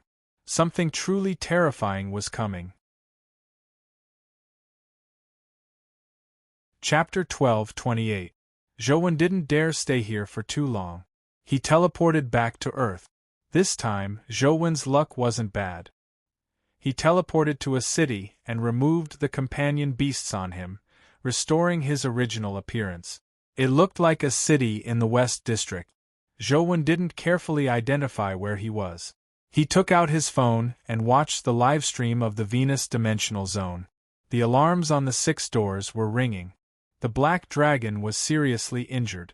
Although it looked at the doors warily, it didn't even know which door the other party had come out from. Bam! Before a gunshot sounded, the Black Dragon's head was blasted apart by a bullet. Dragon blood and brains splattered as the dragon's body collapsed. Then, the scene on the Rubik's Cube switched. Without a doubt, the Terragrade Black Dragon had already died inside. Humans didn't even see who had killed the Black Dragon. Zhou later found some high-speed slow-motion footage from the internet, but he could barely see that the bullet had shot out from one of the doors. He couldn't even see what it looked like. All he saw was a blurry shadow. The various factions were analyzing the information regarding this battle. They had mostly analyzed the abilities of the 6 Golden Battle Gods for the first 4. Due to Zhou involvement, the information on the last 2 wasn't that complete, but they could roughly think of a safe way to deal with them. However, everyone shook their heads when they saw the final shot. No one had the confidence to block it for the time being. Ordinary people were more discussing Zhou, who had taken advantage of the situation. They were very curious about what kind of person had the ability and courage to snatch food from the jaws of a tiger and retreat in time. As they didn't know his origins, many media outlets gave Zhou nicknames when reporting.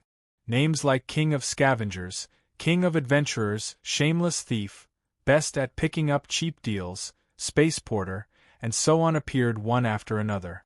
In the end, most people used the title of King of Scavengers. Furthermore, many media outlets determined that King of Scavengers might be human, but many people felt that he wasn't human. Many factions on Earth had the same idea.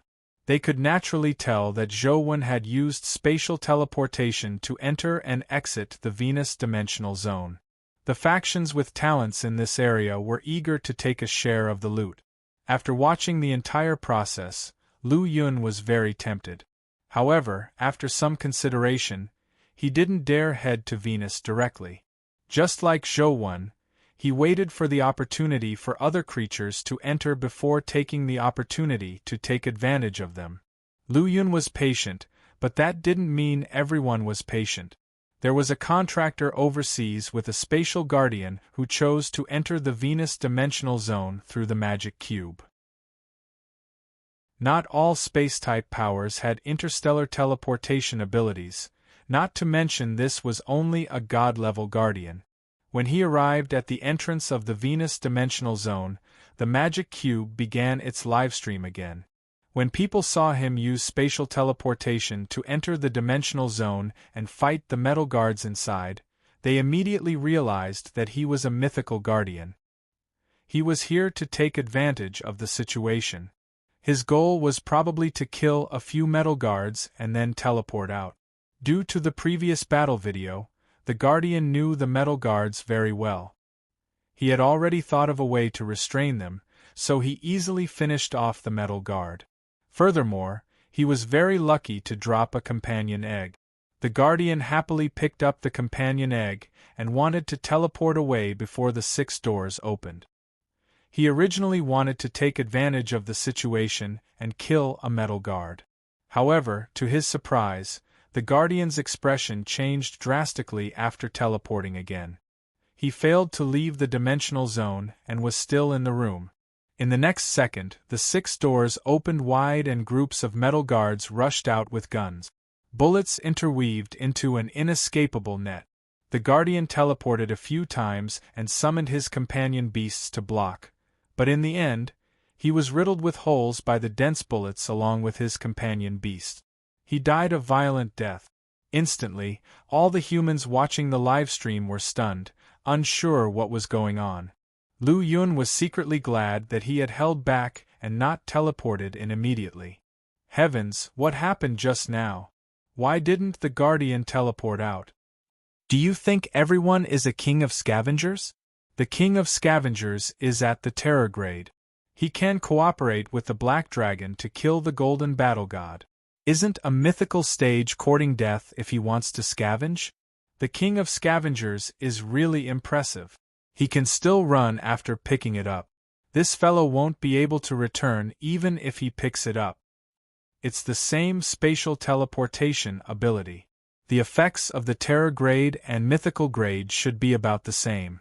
Why can the king of scavengers come out but the Guardian can't? There must be other restrictions. The king of scavengers can break the restrictions. There's only one king of scavengers after all. Scavenging is risky. One has to be careful. Everyone discussed. This also made the factions that wanted to use their spatial abilities to enter to scavenge like Zhouwen. They didn't dare act rashly. Zhouwen was grinding in-game at that time, so he didn't know about the Guardian. Otherwise, he would have scavenged. However, after watching the video, Zhouwen knew what the problem was. It wasn't that the mythical spatial teleportation ability couldn't leave, but that the people who used the magic cube to reach Venus couldn't leave the dimensional zone. They could only fight to the end. The spatial ability he used wasn't special, but he couldn't teleport through the magic cube, nor could he use his blood to open the Venus dungeon. After this incident, no one dared to use the loophole in the rules to scavenge for benefit. Zhouwen grinded the Venus dungeon in-game again, but he still failed to dodge the shot. The shot was just too terrifying. Even the limitless Demon Dragon King's helmet had been blasted apart. The powerful damage immunity ability couldn't withstand the bullet's headshot.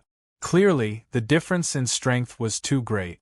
Even if it was only 10% or 5% of the destructive power, it wasn't something Zhou Wen's body could withstand. From the looks of it, there's no doubt that there's a calamity-grade creature inside. Do humans now really have the ability to defeat a calamity grade and clear the Venus dungeon? Zhouwen didn't feel optimistic at all. After more than a day, another creature entered the Venus dungeon. Zhouwen had seen this creature before. It was the skeleton that resembled death. It wore a cloak and held a scythe in its arms. It had used the normal method to open the dungeon. Zhouwen saw it kill the metal guard and realized that its strength was likely only at the terror grade. However, the previous battle had proven that the survival rate of a terror grade dungeon was pathetic. Zhouwen really couldn't figure out why the skeleton would choose to enter the Venus dimensional zone under such circumstances. Wait, what if they didn't choose to enter the Venus dimensional zone but were forced? An idea flashed in Zhouwen's mind. Combined with the fact that Tsukuyomi had been forced to leave Earth and how these creatures had entered the Venus dungeon one after another, Zhouwen thought of a possibility. Perhaps these creatures had their reasons for entering the Venus dimensional zone. They didn't enter willingly. If that's the case, will Tsukuyomi eventually enter?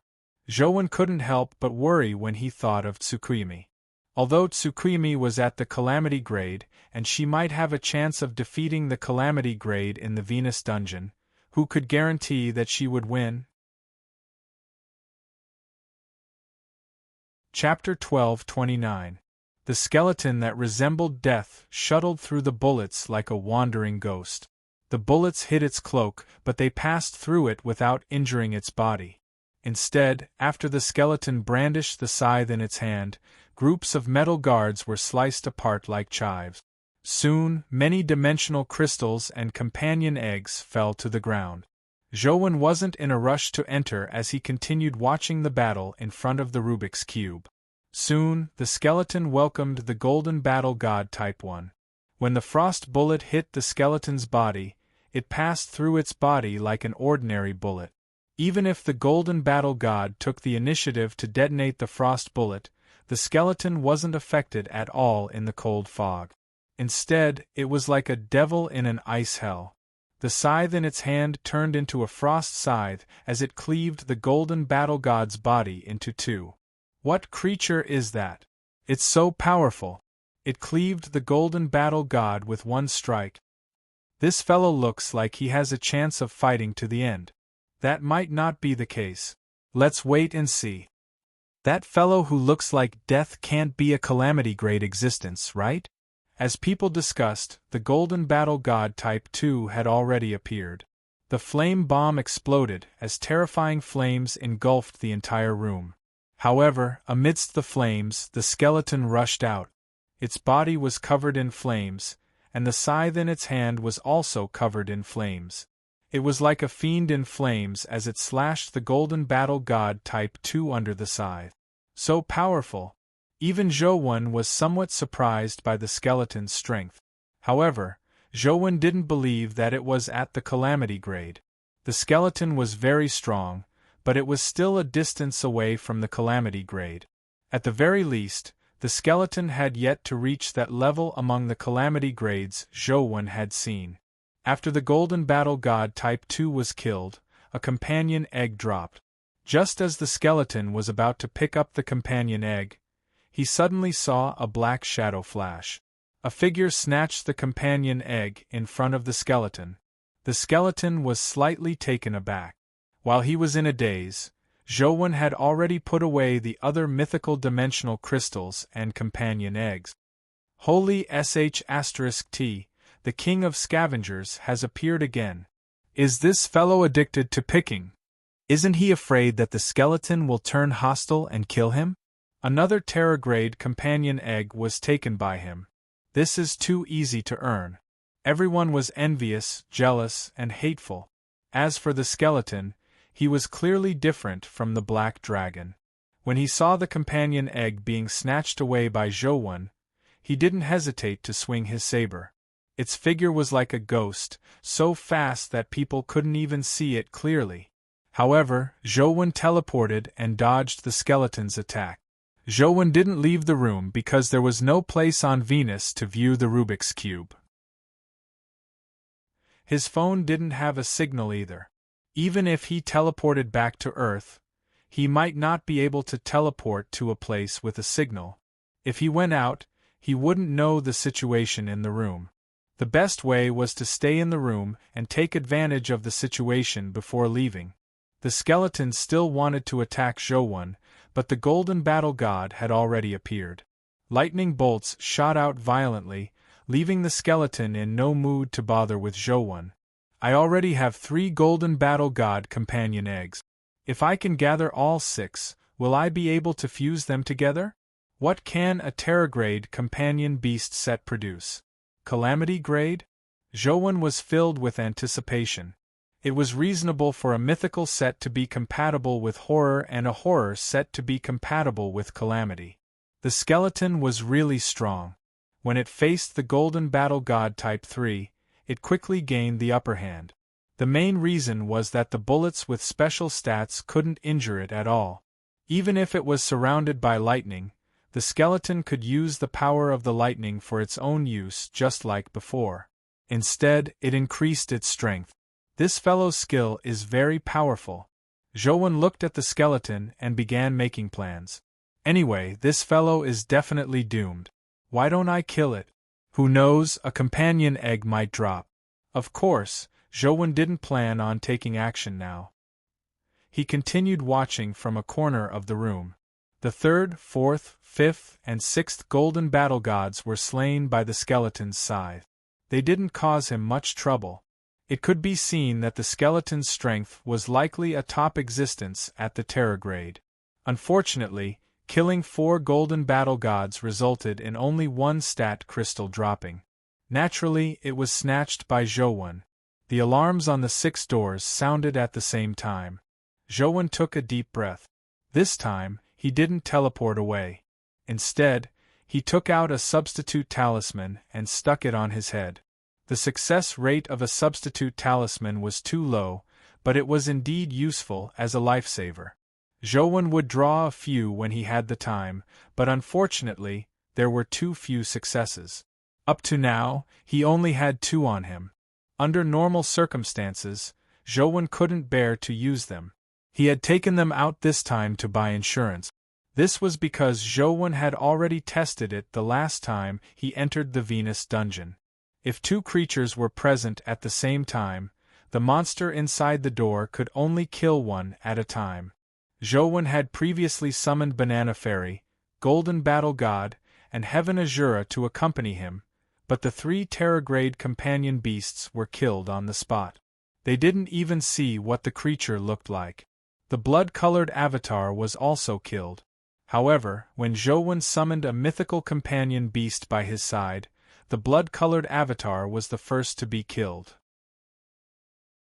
Therefore, Zhouwen could roughly determine that the creature inside the door would kill the powerful creature first. Zhouwen was only at the mythical stage, so if a Terragrade was present, the first to be killed would be the Terragrade. Without a Terragrade present, he would be treated as a bird that stuck out and killed. Of course, just in case, Zhouwen stuck a substitute talisman on himself. The skeleton was on standby as he stared intently at one of the doors. It was where the previous bullet had shot out. However, according to Zhouwen's experience, the bullet might not shoot out from that door. If he focused all his attention on the door, he would probably suffer greatly. Now, Zhouwen wanted to know if the skeleton could withstand a single shot. If a top Terra creature like him couldn't even withstand a single shot, the chances of clearing the Venus dungeon without a Calamity Grade assistant were almost 0. Bam! Before a gunshot could be heard, the cloak on the skeleton's head was lifted by a powerful force, revealing a bald skull. As for one side of the skull, it shattered before the entire head exploded like a watermelon. The skeleton's body was also slammed into the wall by the powerful force, causing all its bones to scatter. Zhouwen originally wanted to teleport away, but he suddenly realized that all the bones of the shattered skeleton were trembling. However, the door didn't immediately fire a second shot. In the next second, under everyone's gaze, the bones emitted a gray gas before flying up and condensing in one spot. Soon, they condensed into a skeleton again. Chapter 1230. I caught it. Zhouwen was pleasantly surprised. Although he had received the shot with his life, he had still managed to do so. Compared to other Terragrade experts, it was already a huge improvement. Bam! Another gunshot sounded as the skeleton was blasted into pieces again. However, its body quickly condensed again and walked towards the door from which the bullet had shot out. He blocked it again? In the League of Defender, Immortal's eyes narrowed. The 4 heavenly kings also had different expressions.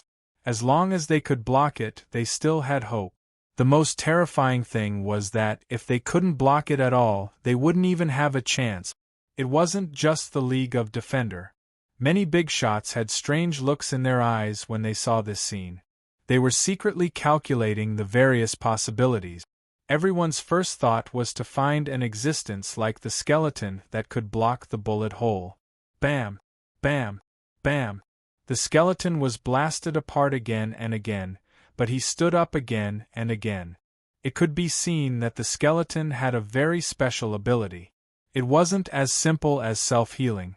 If it was just self-healing, he would have died long ago.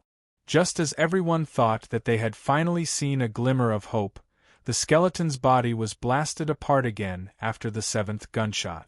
However, this time, the skeleton's body was reduced to ashes. Clang! An oval-shaped bone object fell from the skeleton's exploded body, producing a series of crisp and jarring sounds. Zhou reacted extremely quickly and instantly snapped to his senses. He teleported over and grabbed the bone object before teleporting out of the Venus dimensional zone. That works too. He can take both sides. He can pick up both sides. Everyone was dumbfounded. All the benefits have been taken by the king of scavengers. If he can pick it up, that's his ability. If you have the ability, go pick it up too. That's right. The king of scavengers' spatial teleportation ability is really powerful. The guardian from before is a lesson to be learned. It's not that easy to take advantage of others. Ordinary people were discussing the king of scavengers, but existences like the Federation's upper echelons weren't focused on Zhou. They wanted to know why the skeleton had died. Had the skeleton's abilities reached their limits, or had the dimensional creature's abilities in the door changed again? Cave Era, can you analyze the seventh strike? Immortal looked at Cave Era and asked. Cave Era was good at time abilities. If anyone could analyze something, it would be her. Cave Era hesitated for a moment before saying, I need to give it a try. I need to use some supplementary items to circulate the power of time to reconstruct the process of that strike. How long? Xian asked. At least 3 days, Cave Era replied. The North District's ultimate family clan. Sadie, did you see it clearly? Lance and company looked at Sadie.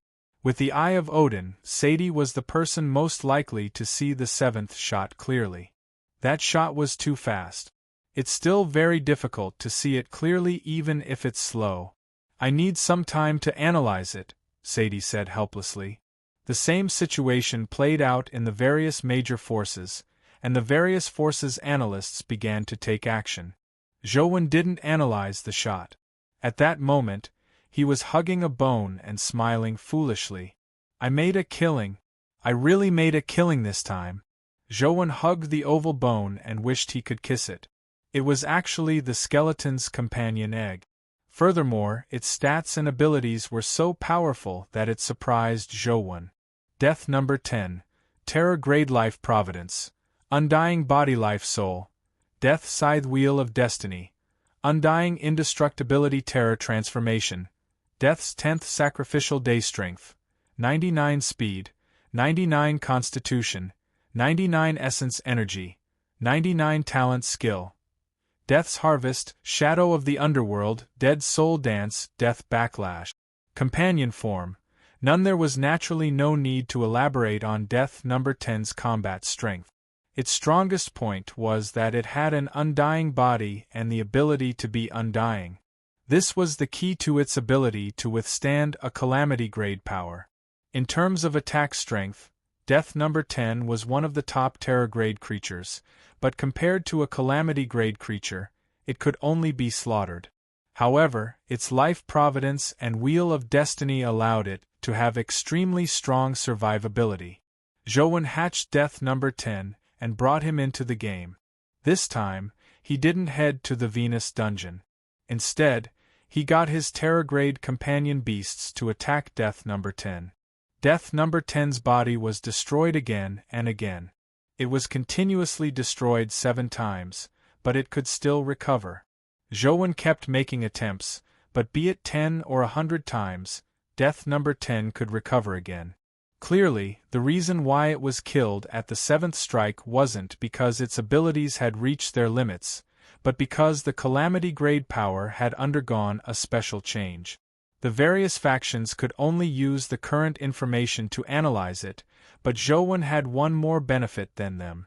With Death number 10, he could have entered the game to experiment again and again. This was much more effective than using other terror-grade companion beasts to forcefully block it. It was also more likely for him to figure out the secret of the 7th strike. Unfortunately, the 24 hours weren't up yet. Zhou couldn't immediately bring Death number 10 into the Venus dungeon. As for entering the Venus dimensional zone in reality, Zhou definitely wouldn't do it unless he followed someone to take advantage of the situation. The various families were secretly taking action. Their targets were basically guardians or companion beasts with spatial abilities and powerful undying abilities. Only with these two powers could they successfully conquer the Venus dimensional zone. Otherwise, no matter how many people went, it would be suicide. After death number 10, no creature challenged the Venus dimensional zone. Zhou kept grinding dungeons. It wasn't easy for him to last 24 hours. He immediately brought death number 10 into the Venus dungeon in-game. Perhaps he had used up all his luck in reality. When he grinded the Venus dungeon again, he didn't even drop a Metal Guard companion egg, much less a Golden Battle God companion egg. However, none of this mattered. Zhou only wanted to know why death number 10 was killed at the 7th strike. The alarm sounded as Zhou used the power of Great Brahma. At the same time, he pushed Truth Listener's ability to its limit. He also wanted to analyze the secret of the 7th strike. Bam! With a gunshot, even someone as powerful as death number 10's body exploded. Fortunately, Grim Reaper number 10 recovered very quickly.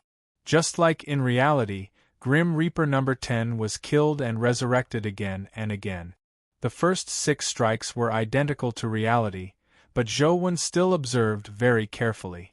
He had to find the difference between the 7th strike and the first 6. Bam! Finally, the 7th strike sounded and death number 10 died. His body was reduced to ashes. Just like in reality, he couldn't be revived. Chapter 12:31.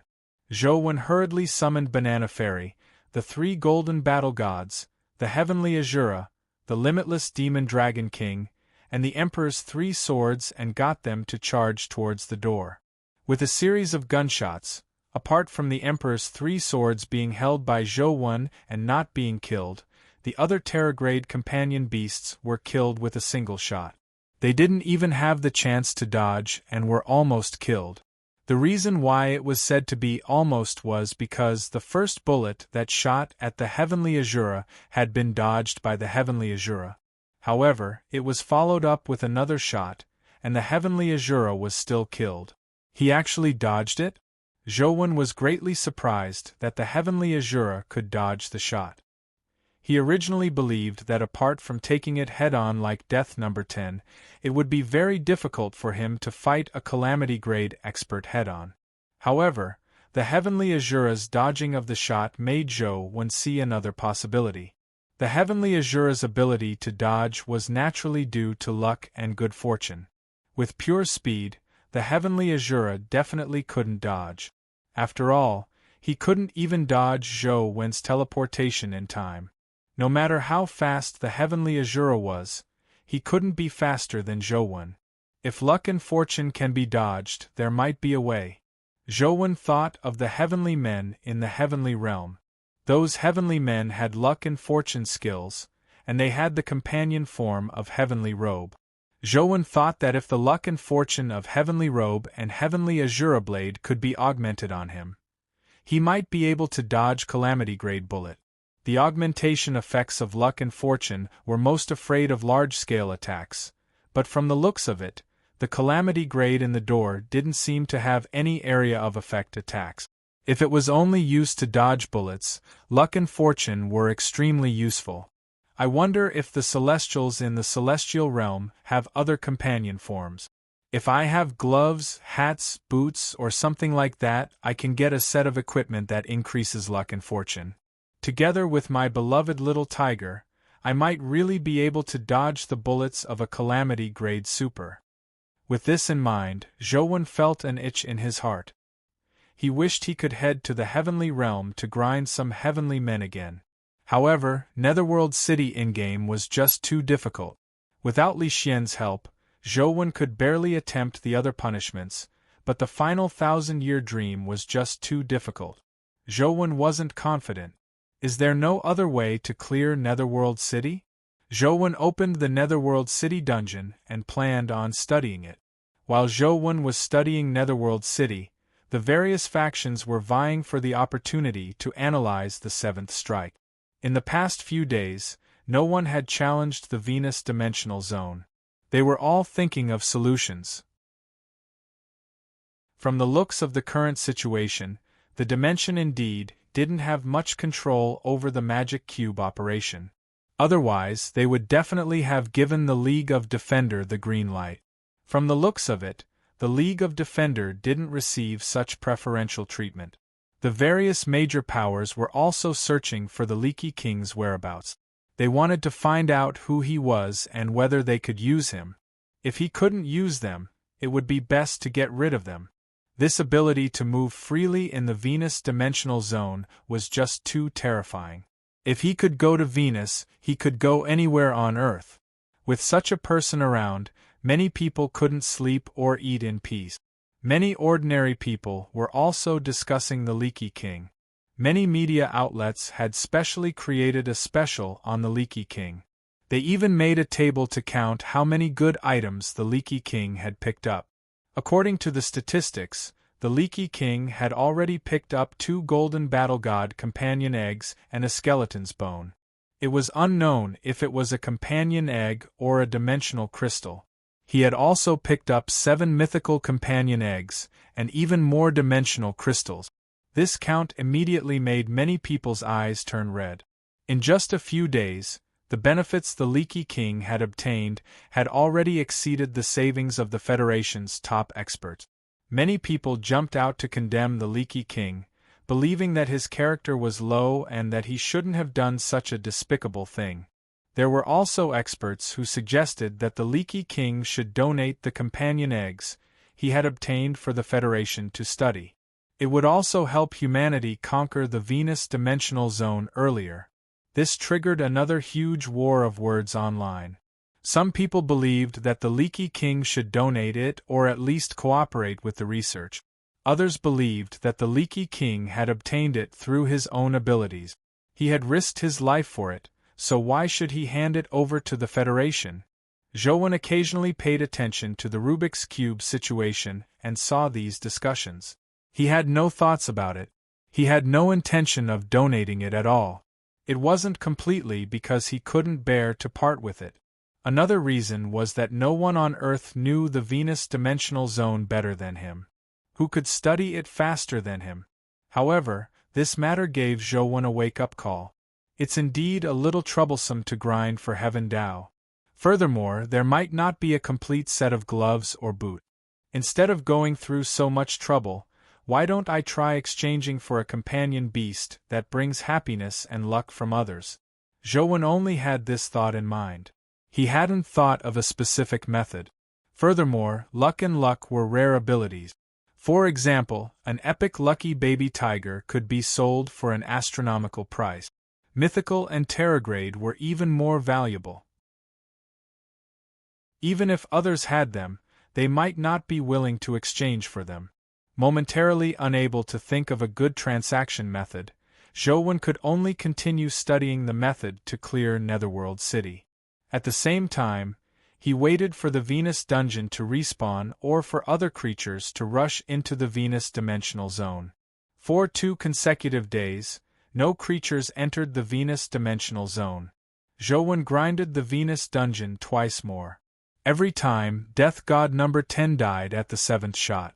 Even if he let the other companion beasts block a few shots first, as long as Death God number 10 suffered the 7th shot, he would still die. Zhouwen tried again. If he dragged the 7th shot and let Death God number 10 suffer from the 8th shot, would something special happen? With this test, Zhouwen really discovered a problem. After the first 7 shots, by the 8th shot, the bullet was unable to kill the Grim Reaper number 10. It was not until the 7th bullet of a new round that the Grim Reaper number 10 was killed. As for the Heaven Azura's dodging ability, it was sometimes ineffective. It wasn't very reliable. From the looks of it, only the 7th shot of every round is fatal to Death God number 10. As long as I can drag this shot, Death God number 10 can actually last for a very long time. Zhouwen immediately saw hope of clearing the dungeon. Although he hadn't verified it, it was definitely feasible in theory. Now, Zhouwen still had a problem to resolve. It wasn't enough to just hold on. He had to rush into the door and find the dimensional creature inside. Only by finding it could he kill it. Otherwise, it would be useless no matter how long he lasted. Zhou tried teleporting to the door where the bullets were fired, but he didn't see the dimensional creature inside. The bullets shot out from the other doors and killed the blood-colored avatar. After trying several methods, he failed to find the dimensional creature. You're tuning in to the Phoenix Knights YouTube channel. Don't forget to subscribe and join us on this journey to catch the most captivating stories.